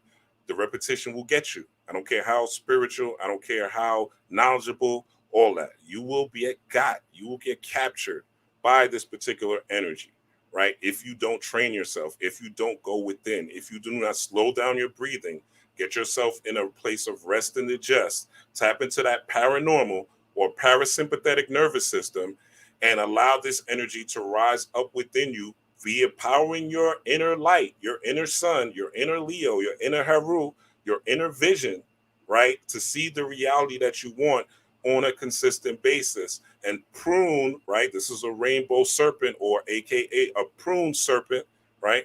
I'm not making this up. It says prune serpent right here, right? I ain't write this. I copied and pasted this shit, okay? Plume serpent. So you could plume, right? Or prune yourself from the bullshit that you are attached to, right? And change yourself from the ways of life that are corresponding to the animal nature in you. Most of these people that we call NPCs, they are literally walking animals. They're walking beasts. They're on the lower level of life, right? I was once there. Maybe you were too, right? I was caught up in my animal nature. Money, hoes, and clothes. That's it. Okay? That's what I was taught. That's all a nigga knows by Big. All right? Through the repetition of hearing these songs. Committing robberies, selling drugs, committing crimes, right? That's all I knew. That's how I was programmed to know. But there was something deeper within me that knew I had a higher self, but I had to sit down and go into my own 40 days or 40 nights to gather this knowledge. And then after I gathered the knowledge, get the wisdom by practicing, not just knowing shit and being able to spit some shit out and sound deep, but actually living it and doing the meditation work to change some of my old animalistic nature behaviors that are tied into that reptile, that R complex, that animal within you. If you don't do the work, then you are not going to get the results that you are looking for. All right. Now, let's continue. Uh, let's continue. Hopefully that made sense. So we had in this particular thing, we had Gnostic gem representing the same principle as the letter Tet, okay, lion, head, and serpent. So we're going back to this image, okay, Quetzalcoatl, and it says Tet Adam, all right, Black Adam came out this year, all right. Tet Adam was Black Adam's name. Theta waves spin chakras, okay. So Tet, as written, or Tet or Tet, the reason I don't even want to read this whole thing because the main part is the Phoenician letter also gave rise to the Greek theta. All right. So these are theta waves. Theta waves are what when you are first waking up, the first 15 minutes of your day. Again, this is how you tap into this Kundalini energy. This is how you reprogram yourself. These are the tactics and the strategies, right? This is how you tap into that Aquaman energy. Okay. This is how you reprogram yourself and get that Mustang fire, right? That we seen on Homeboy's shirt. All right. This is how you get it. All right. This is how you get that level of courage to stand up to your friends, to stand up to your family, to live your truth, to stand up to society, to be the you that you are born here, that the sperm hit the egg to become. Okay. I don't know what else to tell you. Okay. This theta waves are the first 50 minutes of the day and the last 15 minutes of the day. When you're tired and about to go to sleep, you're in a theta mode.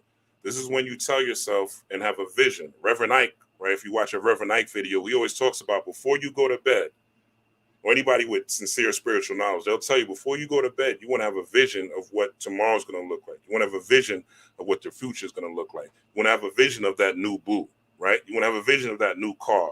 You want to have a vision of that new house. You want to have a vision of you with your friends and family that you love congregating with you in these places and in these arenas. Because even if you got rich, famous, manifested everything you want, if you don't have anybody to share it with, it's very whack. All right? It's whack as fuck. So you want to have people that surround you and that are nurturers and that encourage you and that have fun and joy, right? All these things you want to visualize. If you're working on something, I don't care if you're fucking homeless, right? You could do this. Your breathing is free, all right? They can't charge you for air yet. So the theta wave state is something you could tap into. Now, it's naturally the first 15 minutes of the day, natural the last 15 minutes of the day, but you could tap into the theta waves. Matter of fact, let me do this. You could tap into those theta waves. So what are theta brain waves? Theta brain waves occur when you're sleeping or dreaming, but they don't occur during the deepest phases of sleep, right? They may occur when you're drifting off to sleep or suspended in that light phase of sleep just before you wake up. Theta brain waves can also occur when you're awake, but in a very deeply relaxed state of mind, a state that some may call autopilot. All right. So calling it autopilot is no different than saying, one second. Yeah, calling it autopilot is no different than saying daydreams. All right. However, if you experience high levels of theta waves while you're awake, you might feel a little sluggish or scattered. Okay. So basically, if you're at work, right, if you're operating heavy machinery, if you're driving a car, right, if you're doing delivery, shit like that, right, you still will daydream, right? But definitely, right, if you're driving or operating heavy machinery or at work, you're not focused, right? But if you have a job where, let's say, you're sitting at a desk and you're doing something rote, right? Something that you've been doing repetitiously, you could literally, as they say, do it in your sleep, right? You'll go into these daydream states. Those are states, if you're able to catch them, right? And be conscious of them, this is making the subconscious conscious, right? This again, tapping into that Aquaman energy. You're tapping into that theta wave state. You're tapping into that Tet atom state, all right? So you might feel a little sluggish or cap. Experts believe that theta waves are important for processing information and making memories. Okay. Everything's mind moves body, mind moves matter, mind over matter. Okay. Everything starts in the mind first. This is why they have to enslave the mind, right? Because once you have the mind, the body will follow. Once you have the mind, the body will follow. So experts believe that theta waves are important for processing information and making memories. And as researchers learn more about how they work and how they're linked to different type of learning, this knowledge may come in handy when determining the best way to help people learn. Okay. So this is again you tapping into that parasympathetic nervous system, which is the paranormal part of you, that magical part of you. And this is how you change your behavior and start to align yourself to nature, the universe, and send out that bat signal, just like Homeboy throwing up the hat, right? And that set off everything. That's you throwing up the hat in the air by you doing these meditations during these times, right? And making sure that you are not just going on autopilot when you're daydreaming about the next conspiracy, the rappers, the entertainment, uh, my coochie's pink, my booty hole brown, right? And all these different things that are shooting and killing niggas, right? All these messaging that we get on a day-to-day basis with the things we listen to and see in the environment, what happened in the news today, so forth and so on, right? So all that is valid to this energy. And the Phoenician name, it says origins on the bottom where I have highlighted. The Phoenician name, letter Tet, may mean spinning wheel. So this is also corresponding to your chakras, which I just talked about in here. So that is that Tet energy that corresponds tapping into the energy of mastering the earth, right? Controlling the earth or controlling the body, which is what Yaldabaoth represent. And it says the Hebrew letter Tet here on the bottom left is shaped like a vessel, right? I just showed you earlier that Osset is a vessel that contains water, which is what you are. You're made of 70% water, just like the earth, that contains something good and hides it within. All right. So it's inner knowledge, inner gnosis. The first time the Hebrew letter Tet appears in the book of Genesis is the word Tov, right? I just talked about Genesis, Genesis. All right. Good, right? And hints to the highest form of divine love, which is the heart chakra. Let's continue. So it says a giant neuron has been wrapped around the brain, has been found wrapped around the brain, circumference of the brain. All right. And it says for the first time, scientists have detected a giant neuron wrapped around the entire circumference of a mouse's brain that is so densely connected across both hemispheres, it could finally explain the origins of consciousness. So in the Bible, they talk about Jesus having a crown of thorns, okay? Or a crown of thorns. If you take this literally, you really think that they put a man on a cross and he had a crown of thorns on his head, not realizing that this crown of thorns is a representation of this neuron. On the right, this is the claustrum. Okay, this is called the claustrum. You see, there's a finger right here pointing it. I don't know if you can see the mouse, but if you look on the top, there's actually a finger pointing to the brain, right? And the middle of the brain where this giant neuron is that's wrapped around the head. So this is called the claustrum. And it secretes an oil once a month in your body. The ancients called the crystals of the Christ, right? This usually happens when the sun is in, the moon, right, which goes through a 28-day cycle, is in your sun sign. So the moon hits every aspect of the zodiac 2 days. There's 2 days in a month where it hits every aspect of the zodiac, right? So that's the 28-day cycle. So this is secreted, but this also gets secreted during new moons and full moons as well. That's a bonus, right? So there's an oil that secretes in your body. This is called the Christos, and this is from this claustrum. Okay. So this crowning is up to you, right? Again, you see the spine right here. This energy has to flow up. A lot of people energy are stuck. They're not able to engage. One of the things I noticed once I started getting spiritual power, I actually felt this claustrum opening up. And the more you meditate, the more you sync both hemispheres of the brain. You sync the hemispheres of the right, you sync the hemispheres of the left. And this allows your perception to become enhanced. You start to become less engaged in what's going on with the celebrities. You start to become less engaged in what's going on in the world. You start to become less engaged in what's going on with the conspiracies. You start to become less engaged in the racial dynamics and things like that, because you realize that you have a higher purpose, right? You have to focus on what your purpose is, and that is your main focus. That is your main perception. and becoming the best version of yourself. All right. So that is what that is about. Now, let's continue. We're almost done, y'all. So the hat in the air. Okay. We saw the hat in the air. Where else does that happen? The security guard, right? He threw in the hat in the air to set it off. Okay. This happens during graduation. All right. This happens when someone graduates. When graduation is symbolic of you going to the next level, okay, in life. You go into the next part of life. You graduated school. We've graduated from cowardice. We've graduated from turning the other cheek. We've graduated from not being our true selves. We've graduated from not focusing on purpose and focusing on bullshit. We've graduated from injustice and taking injustice sitting down, okay? This is a representation of graduation, this hat in the air, right? It's up, okay? It's up. We're going, you graduated school, now you're going to whatever your career is, right? Wherever your next level is of schooling, right? It's a called a university. The university, the city of the universe, okay? Which is modeled from ancient Kemetic mystery schools, okay? That's where the whole science of a university even comes from, okay? So this is a graduation from man to God or ascension, right? So this was definitely a godly thing, this Montgomery brawl. You can't look at it and say it's not. It was done in the spirit of justice. And this is a representation of that Christ consciousness, right? Of that crown consciousness or that crown chakra and the third eye chakra, which is represented in this symbolism of the Christ without a face. One of the first things that you have to do on this path, brothers and sisters, ladies and gentlemen, is you have to get rid of the image of the white boy as Christ.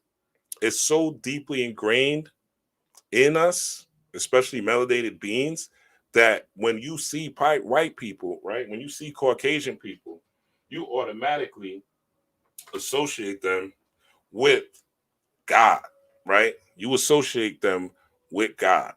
And it's a subconscious thing. You don't even realize that you're doing it. It's something that happens in the subconscious mind because of repetition over and over and over, and seeing Jesus as this white blonde haired boy, right, with sandals that is as your savior. Statues, there's images, there's enough propaganda, right? You have to start seeing yourself in that image. This is one of the first things that you should take into meditation. I don't even care if you're Christian, right? Take into the image of you seeing Christ as either this purple silhouette or in the reflection of whatever your culture, race, class, or, well, not class, but culture, race, or creed is. Seeing yourself as the Christ, as part of decolonizing your mind. Because the mind is, before the land is colonized, the mind has to be colonized in order for you to accept it. So decolonizing the mind will start to bring more pride into you based on what's been done to us here in this country and all across the world for seeing the white man. And this is why the BRICS countries are coming together right now, because it's a representation of things being up. This is why Haiti is uprising. This is why this shit happened in France, Paris, right? ISIS or set. This is why these things are happening currently, because it's up. All right. We are evolving into Christ consciousness, but it's going to take more work than just a riverside brawl. Okay. And if we look at these things as not just entertainment or not just a cheap win, but as signs and symbols for ourselves, as above, so below, right? Law of correspondence. If this is outside, as out, so within, right? So we look at these things as signs and symbols as well. Let us, oh, sorry, shoot, that's not what I want to do. Hopefully this doesn't load up. All right, let's hit the pause button. Give me a second, y'all. I appreciate you being here. Please hit that like button if I'm making sense. If this is something or some things that you didn't know or you didn't look at in this brawl, right? Let me get some likes. That's all I'm asking from you at this point. All right, let's go into the next slide. We almost done, y'all. I appreciate your time. So this is Ubuntu, okay? Ubuntu, this is an actual operating system, no different than any Google search engine, right? I could be wrong. Those of you who have extensive computer knowledge, you could help me in the comments, right? But Ubuntu is also a principle that is African in nature, right? And you know, anyway, I ain't gonna go into that. But it's a principle that is African, and it's on the right. It says a person with Ubuntu is open and available to others, affirming to others, does not feel threatened that others are able and good, based from a proper self-insurance. All right, this is Leo shit. Okay, this is the spirit of justice. This is the spirit of so-called righteousness. This is the spirit of moral, spirit of honor. Okay, which is what we all want. These qualities are things that we want in our lovers. These are the qualities that we want in our friends. But do we have this quality, those principles of Ubuntu within ourselves, right? And this is the spirit that was displayed in the Montgomery River Brawl. So based from a proper self-assurance that comes from knowing that he or she belongs in a greater whole and is diminished when others are humiliated or dismissed. Okay, this is where we come from, melanated beings. This is in our DNA as being the original man and woman. Those of you who are blessed to be incarnated in this melanated avatar, it is a gift. Okay, it is a gift. It is an honor, and it is something that we haven't been responsible. I don't want to say haven't, but as responsible as we should be with, right? This is the spirit that we come from, Ubuntu. And Ubuntu is essentially as I am, we are, all right? But this is the deeper principles, right? Knowing that he or she belongs in a greater whole. Okay, the circle of life, Lion King, right? That's in the Lion King, belongs to a greater whole, talking about the movie, right? And is diminished when others are hurt and is diminished when others are humiliated or dismissed, right? You'll see during riots and George Floyd, right? You see melanated people going to hug the cops, right? Wanted to dance and do the Harlem Shuffle. You know, rest in peace to DJ Casper. Wanted to cha-cha slide, right? And things like that. Because this is where we come from. We come from Ubuntu. We don't want to see people hurt, diminished, or tortured. That's why when the LBGTQ Disney Plus, when there's migrants coming over from, Mexico, when there's something happening to people in Africa, something happening to people everywhere, who's one of the people that you see integrating, right? With you see melanated people, right? Integrating with all these movements, even if it's not necessarily for their quote unquote race or culture, right? And those with good hearts, right, of other cultures, whether it be Caucasian or not, right, becoming allies to those particular causes, right? Because it's really about the heart space, not necessarily a race space. But naturally, as melanated people, you have the codex within you to unlock it easier.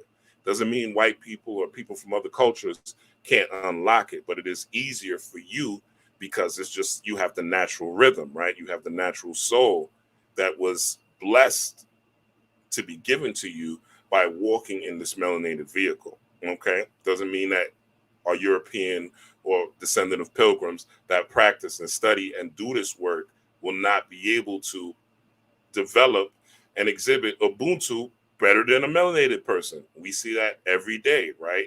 When somebody like a Tukey Williams is on trial, you see it's mostly European people that are helping a lot of these ex-political prisoners, these ex-Black Panther prisoners get out of jail. Hurricane Carter wasn't a melanated person that got Hurricane Carter free. If you saw the movie The Hurricane with Denzel, it was European people, Caucasian people, the descendant of pilgrims that had that principle of Ubuntu. Didn't want to see other people diminished or hurt. Mumia Abu Jamal, political prisoner, ex-Black Panther in prison. You've seen a lot of concerts with rock bands, right? Keeping him from becoming executed, raising funds for his uh, uh, court trials and, his criminal defense attorneys and things like that, right? So don't just look at Ubuntu. We are universal, right? God is universal.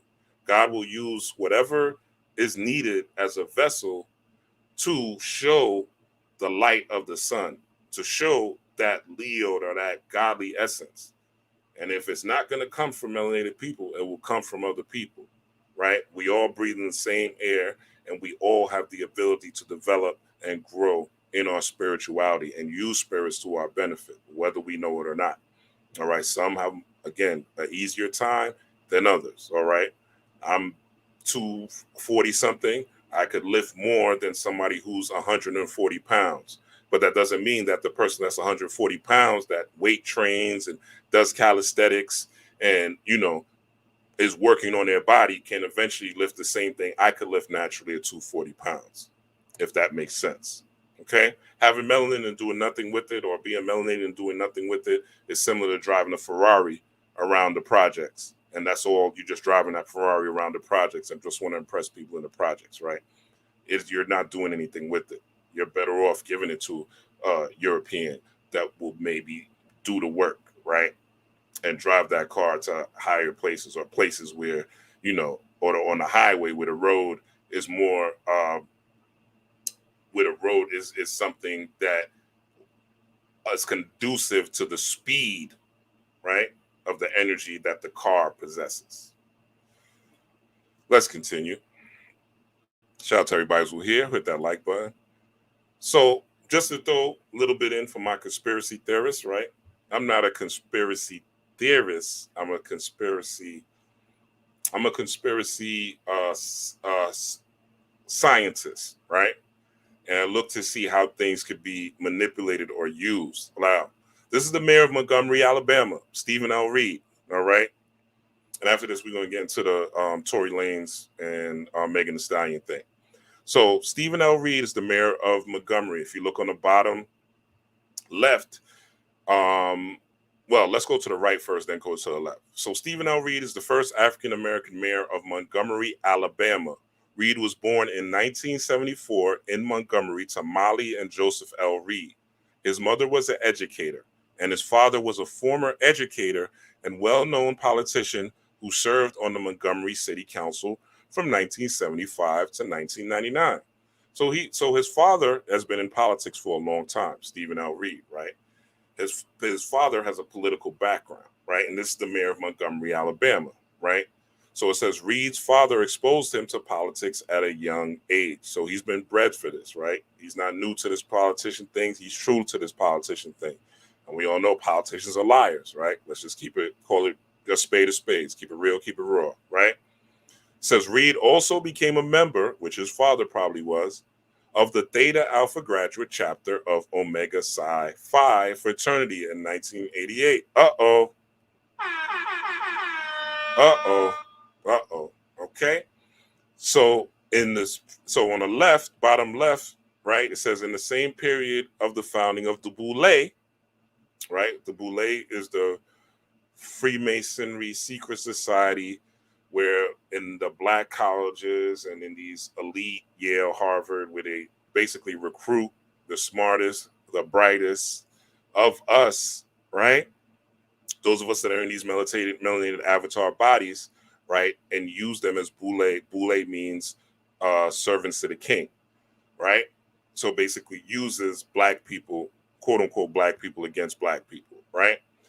So Alpha Phi Psi is one, Kappa Alpha Psi is another, Omega Psi Phi, which is where Stephen L. Reed is from, okay, is part of that fraternity, and Phi Beta Sigma. Now, I'm not talking to everybody who is in these particular fraternities. Some of you don't even know that they're recruiting people. You're just part of the fraternity because that's what was in your college, and that's what have got you these networks and, these people that you know for life, right? But these are Greek fraternities at the end of the day, right? They're Greek names. They're nothing. So you're in a black college pledging a Greek fraternity, right? Think of the fucking mind fuck of what that is. You're in a black college, right? Talking black shit, pledging a Greek fraternity. Now, that's not that reptilian complex being engaged, right? That R complex. I don't know what is. And there's 4 black female ones too, right? Kappa Alpha Alpha, Delta Sigma Theta, Zeta Phi Beta, and Sigma Gamma Rho. And the reason you may not be in politics because you're part of this fraternity is you just didn't make the cut for them to recruit you, right? That's all it is, all right? So Could this have whole Montgomery thing been a setup? Possibly, right? Could it have been something? Now, do I think that lady getting hit with the chair and how the people jumped in and everything was part of the setup? I don't think so. I think those things happened organically. Could him throwing the hat in the air and the first him getting jumped been a part of a setup? Possibly. I don't know. I'm just showing you both sides of the coin because, again, this is me looking at yin and yang, right? We don't want to go too far. But the main thing is to extract the message, right? What is this showing me? Not the conspiracy, right? I'm just throwing this in the air so that you can see things from both sides, right? But what does this mean to me? How does this help me? What does this show me? What type of perspective do I have about Europeans and white life and white society? What type of fears do I have about Europeans and white life and white society? Right? That's what you want to look at. What type of fears do I have within me? And how does this or this symbolism affect me moving forward? All right, let's get into the other juicy stuff. Venus retrograde in Leo's personified. All right. We discussed Venus as that snake energy. We discussed Leo as that lion energy. We've gone through that this whole motherfucking presentation. All right. Megan Thee Stallion, Tory Lanez. We all know who this is. Yes, Rosalia, she says the cosmos are directed us towards self-love. Exactly. Exactly. Exactly. I shade to that comment. All right. They are directing us to self-love. That is what this is about. Okay. Knowing thyself and loving thyself. Okay. And we are, give me 1 second. So we all know, may or may not know, Tory Lanez got sentenced to 10 years for allegedly firing a gun at Megan Thee Stallion. Okay, allegedly. And, well, Tory Lanez, there was a jail call that Tory Lanez did and said if he was drunk, I quote, if I wasn't drinking, I would have never done that shit. Why he said this on a prison call where literally before you pick up the phone, they say everything everything that you say can be recorded, right? Or you're on a recorded line. And he said this to a friend is beyond me, but this is what he did, right? So everybody who's saying, oh, he didn't did it, oh, he did blah, blah, blah, blah. The jail call is out there. You just want to stay in your, again, ego, right? Because you're a man and you feel like men can do no wrong because you're in the manosphere and you're a red pill and all these women, blah, blah, blah. Again, in the selfish side of your ego, okay? Not tapped into the collective, what's true, what's just, Ubuntu, okay? Not wanting to see anybody fall victim to injustice. Not just people you like or don't like. You want the people that you don't like, to receive justice. But the people you like, oh, don't touch them, don't hurt them. You know what I'm saying? It's about justice for all, literally, okay? So this is matters of the heart. These are things you may be going through in a relationship. These are things that you may be going through right now with a boo, with a honey, right? Where things just aren't going right, where there's a situation, maybe not a shooting, but this is signs and symbols about Venus in retrograde. Let's go into their astrology a little bit, all right? So shadow work now or else, okay? And this is really directed to the men, okay? To my fellas, to my giants, to my kings, all right? Let's look at their astrology. Now, I said this earlier in my video with Divine Feminine Works and the Moon Mama, right? That this is really a prime time where you could eliminate negative behaviors within yourself, right? The energy is highly supportive of this. The solar flares, the heat, the imagery that we're seeing with Niger rising up and Africa rising up and Haiti rising up and France and all these things that are happening, right? The BRICS nations getting together, right? All these things that are happening as above, so below are happening within us as well, okay? Just like this Montgomery brawl thing. There's a brawl within you, okay? That's getting ready to fight, or in that Ogun spirit of fighting against things that are occurring, okay? So Megan is in Aquarius, all right? But her moon is in Leo, okay? We're in Leo season, okay? Tory is a Leo, right? But his moon is in Cancer. Okay.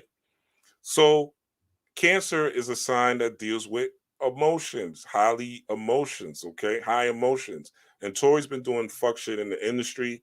August Alsina, a singer, said that Tory had punched him, right? In he said that Tory punched him and he couldn't punch him back because of his security. Basically, Tory punched him and he went back. And he had the security surround him so that August Alsina couldn't punch him back, right? Tory also had somebody, I think, in Canada jumped for talking about him, right? It was on the internet. Tory's been doing a lot of fuck shit, right?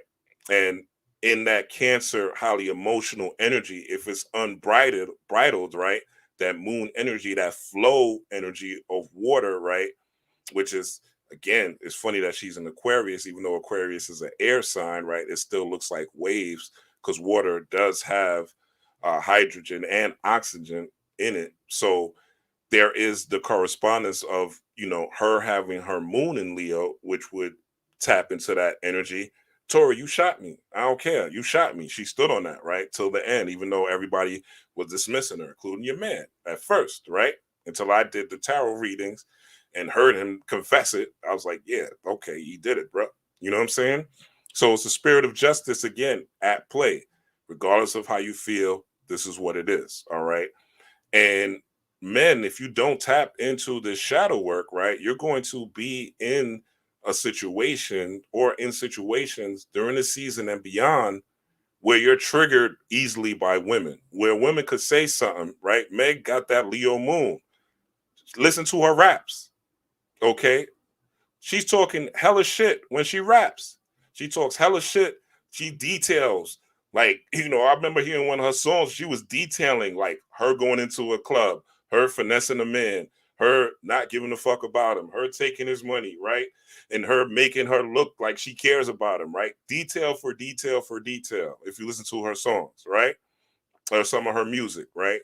She details that Leo stallion, right? Big energy, even though she's an Aquarius, her moon, her inner self is reflection of that. Now, on the outside, right, Tory's a Leo, his son. So what you see from Tory is that Leo, he got money, he got bling, he got jewelry, he's successful, right? You see that, right? But his moon is a Cancer. His inner self is really very sensitive. His inner self is really very emotional, right? If you don't do shadow work, men, for the first woman that hurt you, from the first girl that broke your heart, and I was talking about this earlier, right? From your mama, from your auntie, right? From these people who did you dirty, right? And during this Leo season where it's easier, right? It's gonna now you also have Scorpio season, right? Which is again for everybody a great shadow work time. But this is going to be an easier time for men if they do this work and go into these meditations and visualizations and heal from these childhood traumas. Okay. Also, women as well, right? From you being played by men and manipulated by men, right? Healing from what your daddy, your uncle who wasn't there, somebody who beat you, right? Molestation, all these things, great, all these things, right? Healing from this trauma by working through it, by facing it in visualization, by facing it in meditation, and changing the story, the quote unquote reality, right? And making a new story. Everything is anew, everything is being renewed now. You are able to come to the precipice of who you are and tap into a true Leo energy, not a fake image led like Tory has, Leo energy. Okay. So this was also a sign, but especially this is for men. The universe has different things for different people, right? This is for men, a sign and symbol of healing. Because I guarantee you, he would have never allegedly shot at her feet if if he was truly secure within himself. She would have said what she said. She would have argued about him being with Kylie Jenner or whatever the case is. Like, whatever. He probably wouldn't even say nothing. Let me just take you home. Or let me let my driver take you home, man. I ain't going through this shit. She wilding, acting crazy. He would never even been triggered, drunk or not. Because even in drunk, his sober truth would have been, she's a woman. I ain't gonna be going this hard against her. I ain't gonna be yelling and screaming against her. I ain't gonna be triggered, right? That's some past childhood trauma shit that caused him to be in this predicament and lose 10 years of a successful career, right? Because of it.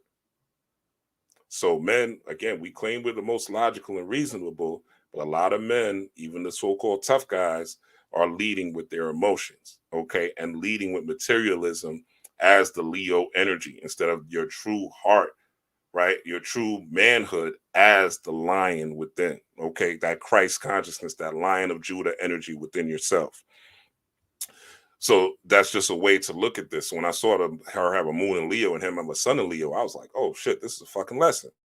All right, let's continue. So, academics, all right, and Erica Badu. Let's go into what academics said. All right, let's go into what he said so you could listen to it.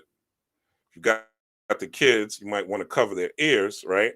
Just so you can understand. Here's another thing. Somebody said Erica Badu working magic. Erica Badu, let me tell you this. You keep my name out your mouth too. I see you mention. Listen, that whole everyday struggle shit, that was another era, my nigga. I'm down to violate all you niggas these days. Fuck what y'all got going on. You don't mention my name, please. I'm gonna tell you off for it.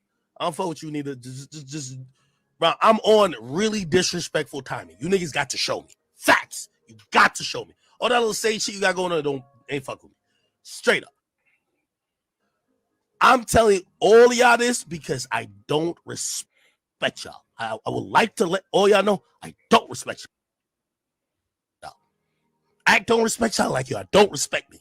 Because when I met all y'all all try to play me. I never fuck with Erica Badu after she came on my show and she was trying to be funny. Bitch, I don't fuck with you after that. Nigga, what's up now? What we finna do? Bitch, you an old asshole just keep getting fucked by all these young niggas. What's popping? What we finna do? I ain't fuck with none of y'all niggas. Still. Bitch, call Tyrone, call Jamal, call everybody. Big Ack is here. None of y'all niggas ain't finna do shit, my nigga. I'm telling all y'all the real about it. I see that bitch follow me. I'm like, bitch, why you following me? I don't fuck with you. I'm not in on no joke with you. You and your little Twitter following or whatever the fuck you got. Bitch, you came up in here raving around Sage and all that type of shit. Fuck y'all niggas. Y'all niggas gonna have to show me now. I'm sorry. I've gotten to the point. Y'all got to show me. Y'all got to show me. Ack is at the point. You got to show me. You got to show me. If you don't show me, I'm gonna disrespect y'all. You got to show me. You have to show. I promise you have to show me. I'm at the point. You have to show me. Bitch came in here waving all type of wands and shit. I'm trying to be nice to you. Now I realize, oh, you was trying to play me like I'm some clown. Bitch, fuck you, nigga. How many rappers that ran through you, nigga? None of you. Stop playing, nigga. How many young rappers you chase, nigga, trying to fuck them too? Stop playing, nigga. Woman. Fuck is you talking about? I'm not playing with none of y'all. That bitch can't mention me straight up. I'm telling you, I'm on that. I'm sorry.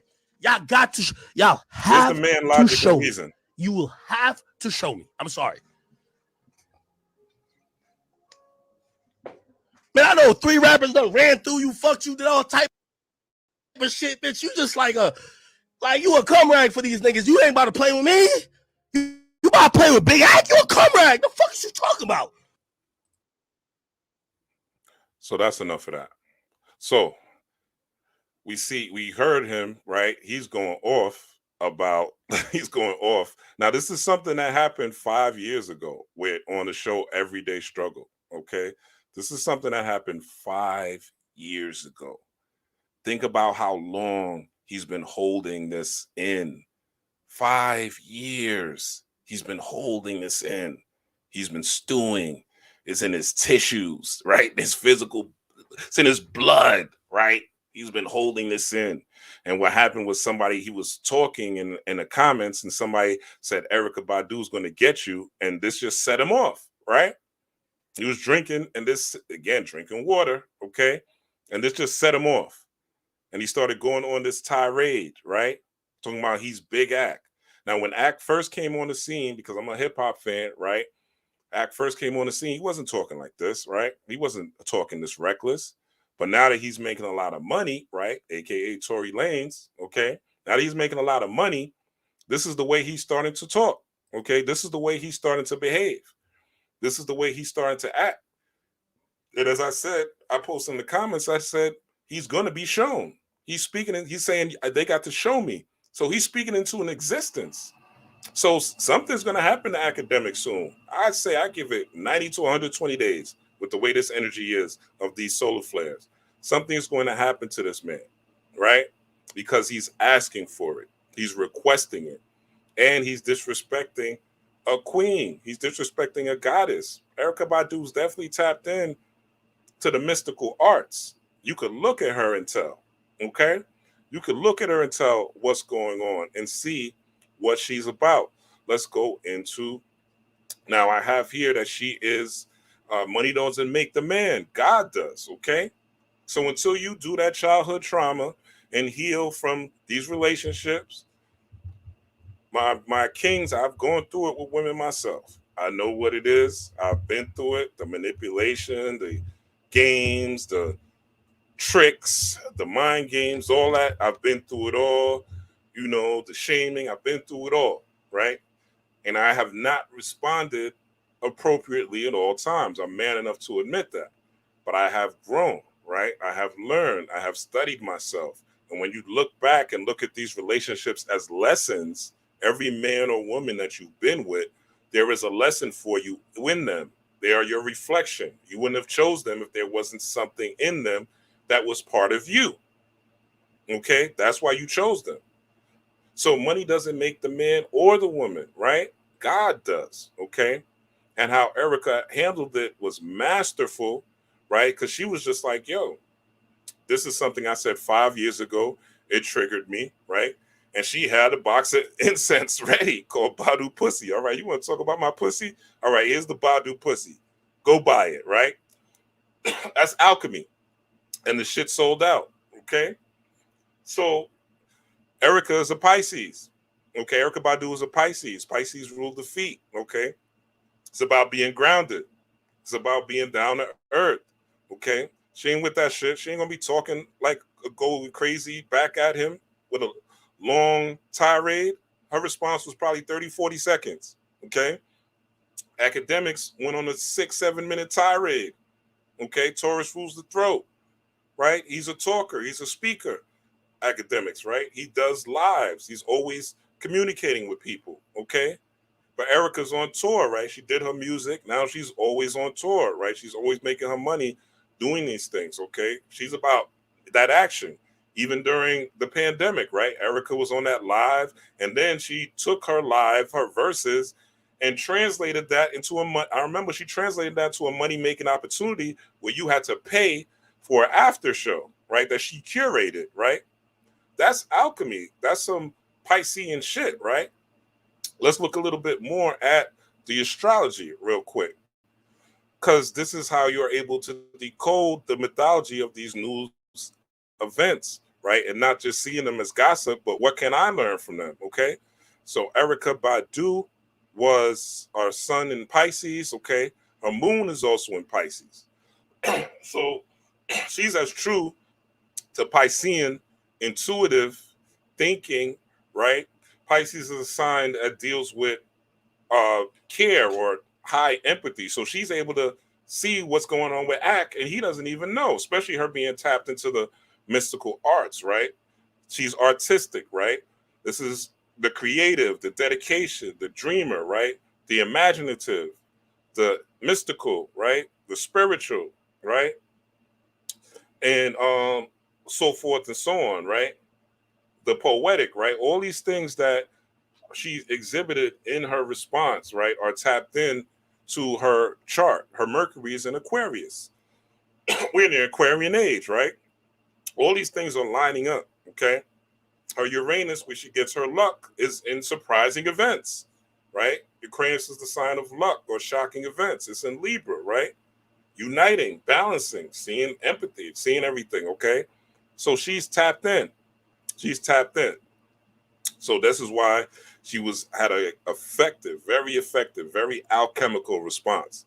So she was the man in this situation. Let's look at academics, right? Astrology. Now, I try to find it. Ain't really nobody doing astrological charts on DJ Academics. That's what happens when you're not tapped in, right? You got all this money, you got all these materialism, you got this false Leo energy, but nobody really gives a fuck about you. Nobody really wants to hang out with you. Nobody really takes you seriously. Nobody really honors who you are. So let me get where I lost my placeholder. Hold up, I'm gonna get to it. Bear with me.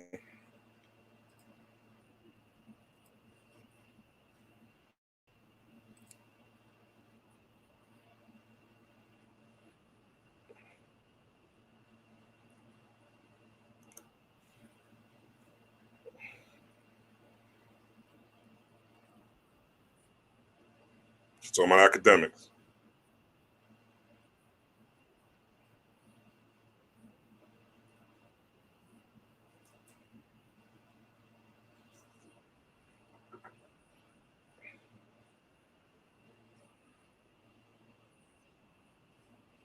Now she's saying his moon sign is in Cancer, right?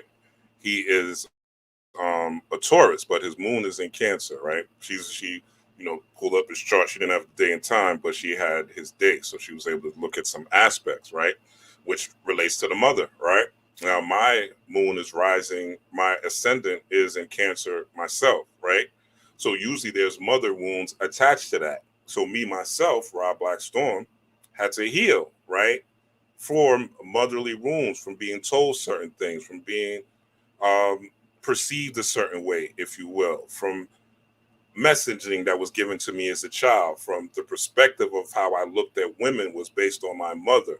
The women that I chose that were just like my mother, right, who had a fearful, negative outlook, very cynical outlook on life, right, which was passed on to me, even though as a son in Scorpio, I was naturally born confident. I was naturally born a mystery seeker. I was naturally born a person who looked beyond the surface of things, right? And she didn't understand it because that wasn't her way of life, right? And she says certain things to me that were damaging. Okay. So Ak probably has a mother womb himself that, I haven't even, my bad, I didn't even share this screen. My bad, y'all. Let me bring it back a little bit. Cancer. So she's The saying his moon is mother in Cancer. sign. All right. So he may not seem it, but he's very emotional. Okay.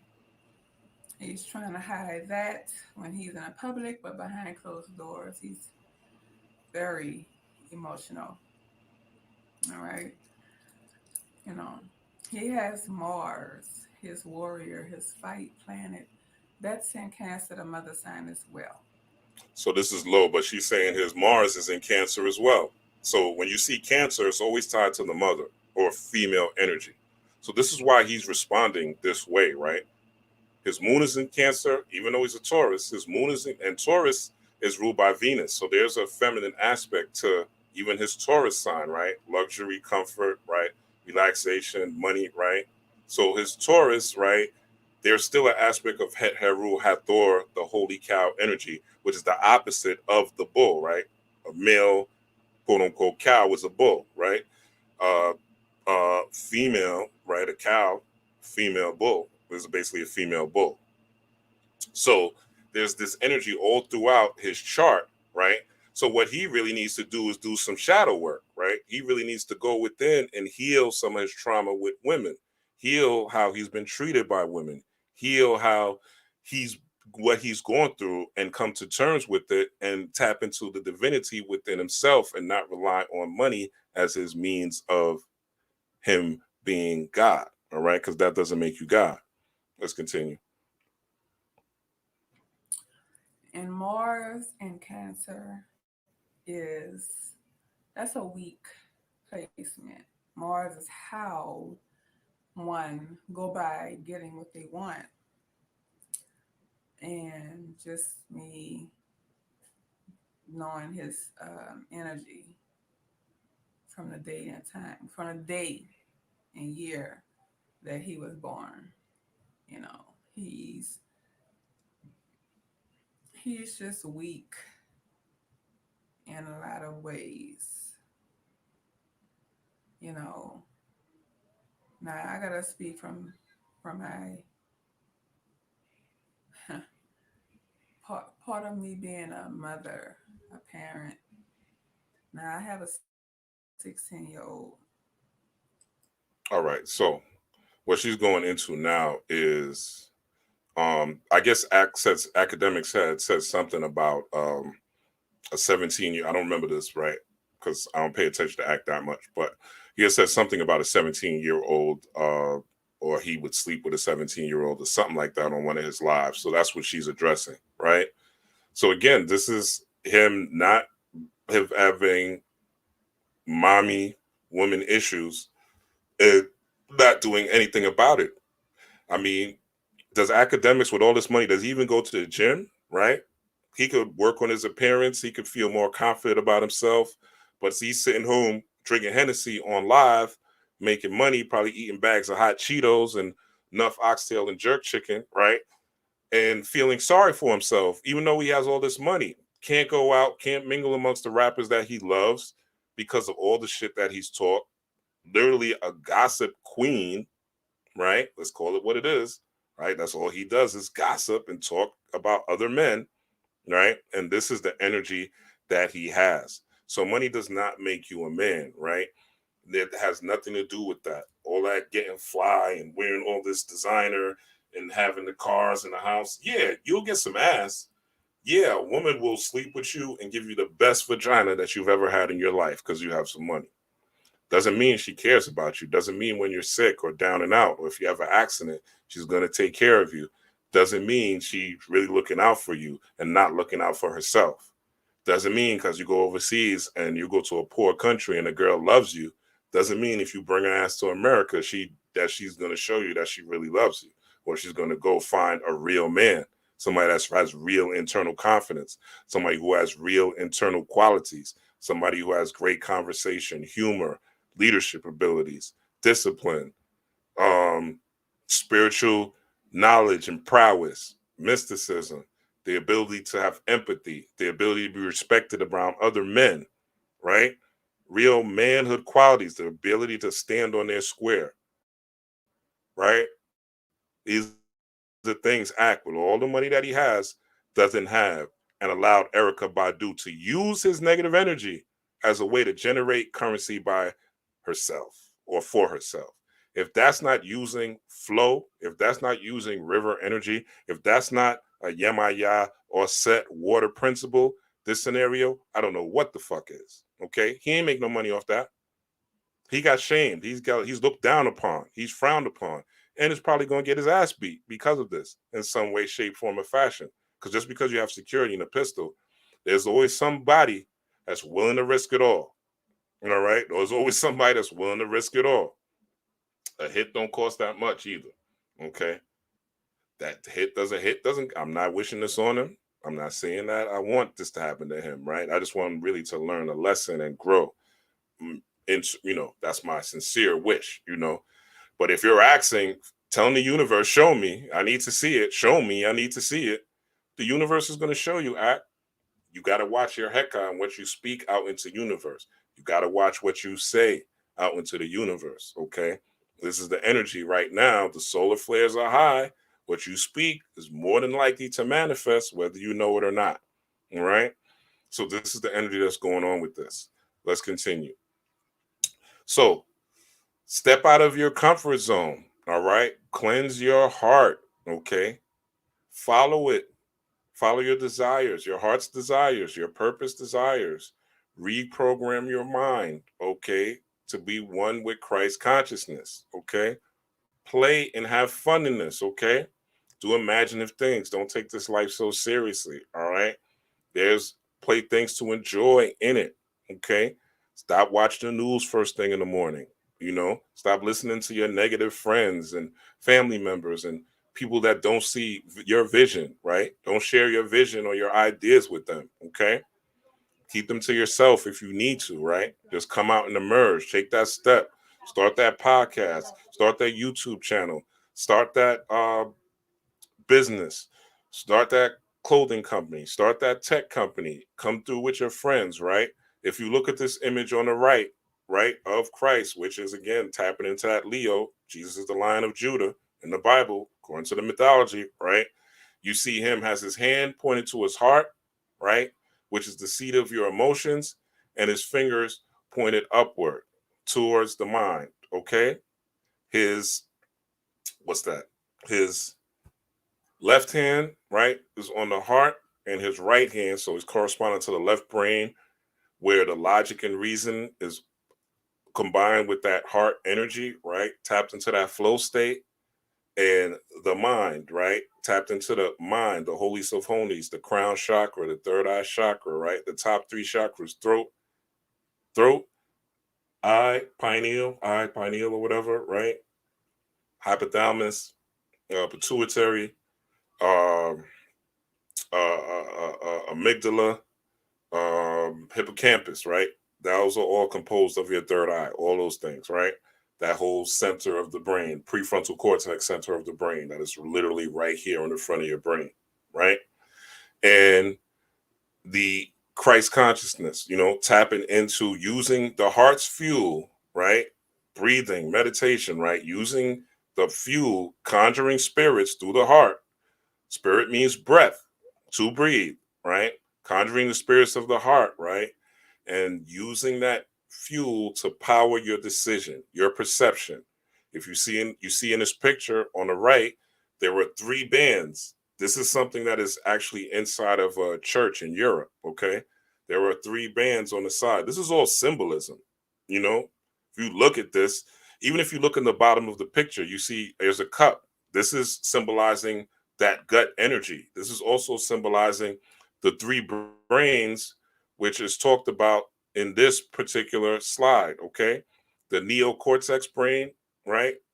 This is the prefrontal cortex or the neocortex, the limbic brain, which is the emotional brain, and the reptilian brain. So if we go back down to this slide, right, you'll see that right here, the cup, right, representing the flow of energy, the kundalini energy, or that snake, right?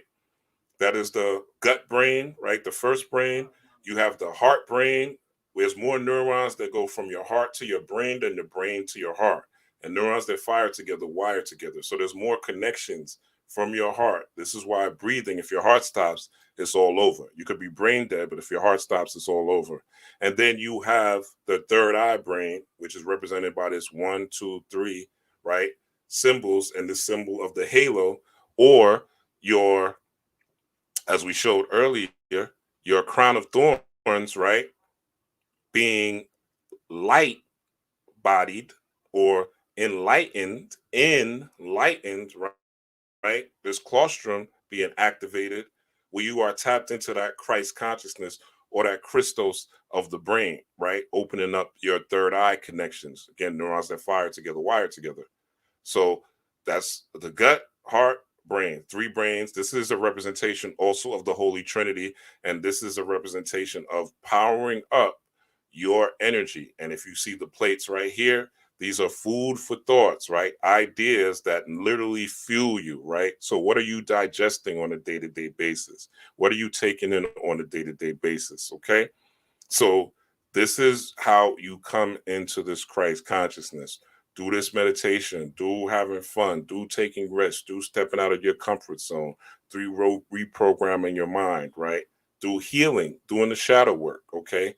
And have fun with it. Reprogram it. Make these things light, okay? You don't want this thing to be heavy, okay? The sun is heavy enough, but you have now that you're going out in the sun 15 minutes a day and sun gazing, grounding, doing all these techniques, you have the ability to level up. And that is that for this particular presentation. All right. If anybody has any, oh, good, I was under 3 hours. Hallelujah. All right. Anybody have any questions before I get out here? Shout out to Rosalia. Shout out to Storm Crystal. Shout out to Justina. Shout out to Self Awareness. Even you niggas, you hating. I don't know who you are, but shout out to the trolls. All right. You're necessary. Um, Shout out to Straight Panther. Shout out to Philip Boone. All right. Shout out to Salvinique, Eileen Sophia, and those of you who are are here. If you have a question, you could drop it in the comments. I'll give you guys a couple of seconds. If not, because I know it's a little delay. If not, I am going to bed, or going to meditate and go to bed, I should say, and get ready for my hustle tomorrow. All right. But yeah, all these things that I'm talking about and showing you the symbolism, this is how you want to look at life. You may not be able to get as detailed as I am yet, right? But you always want to see beyond the surface of why something is happening, right?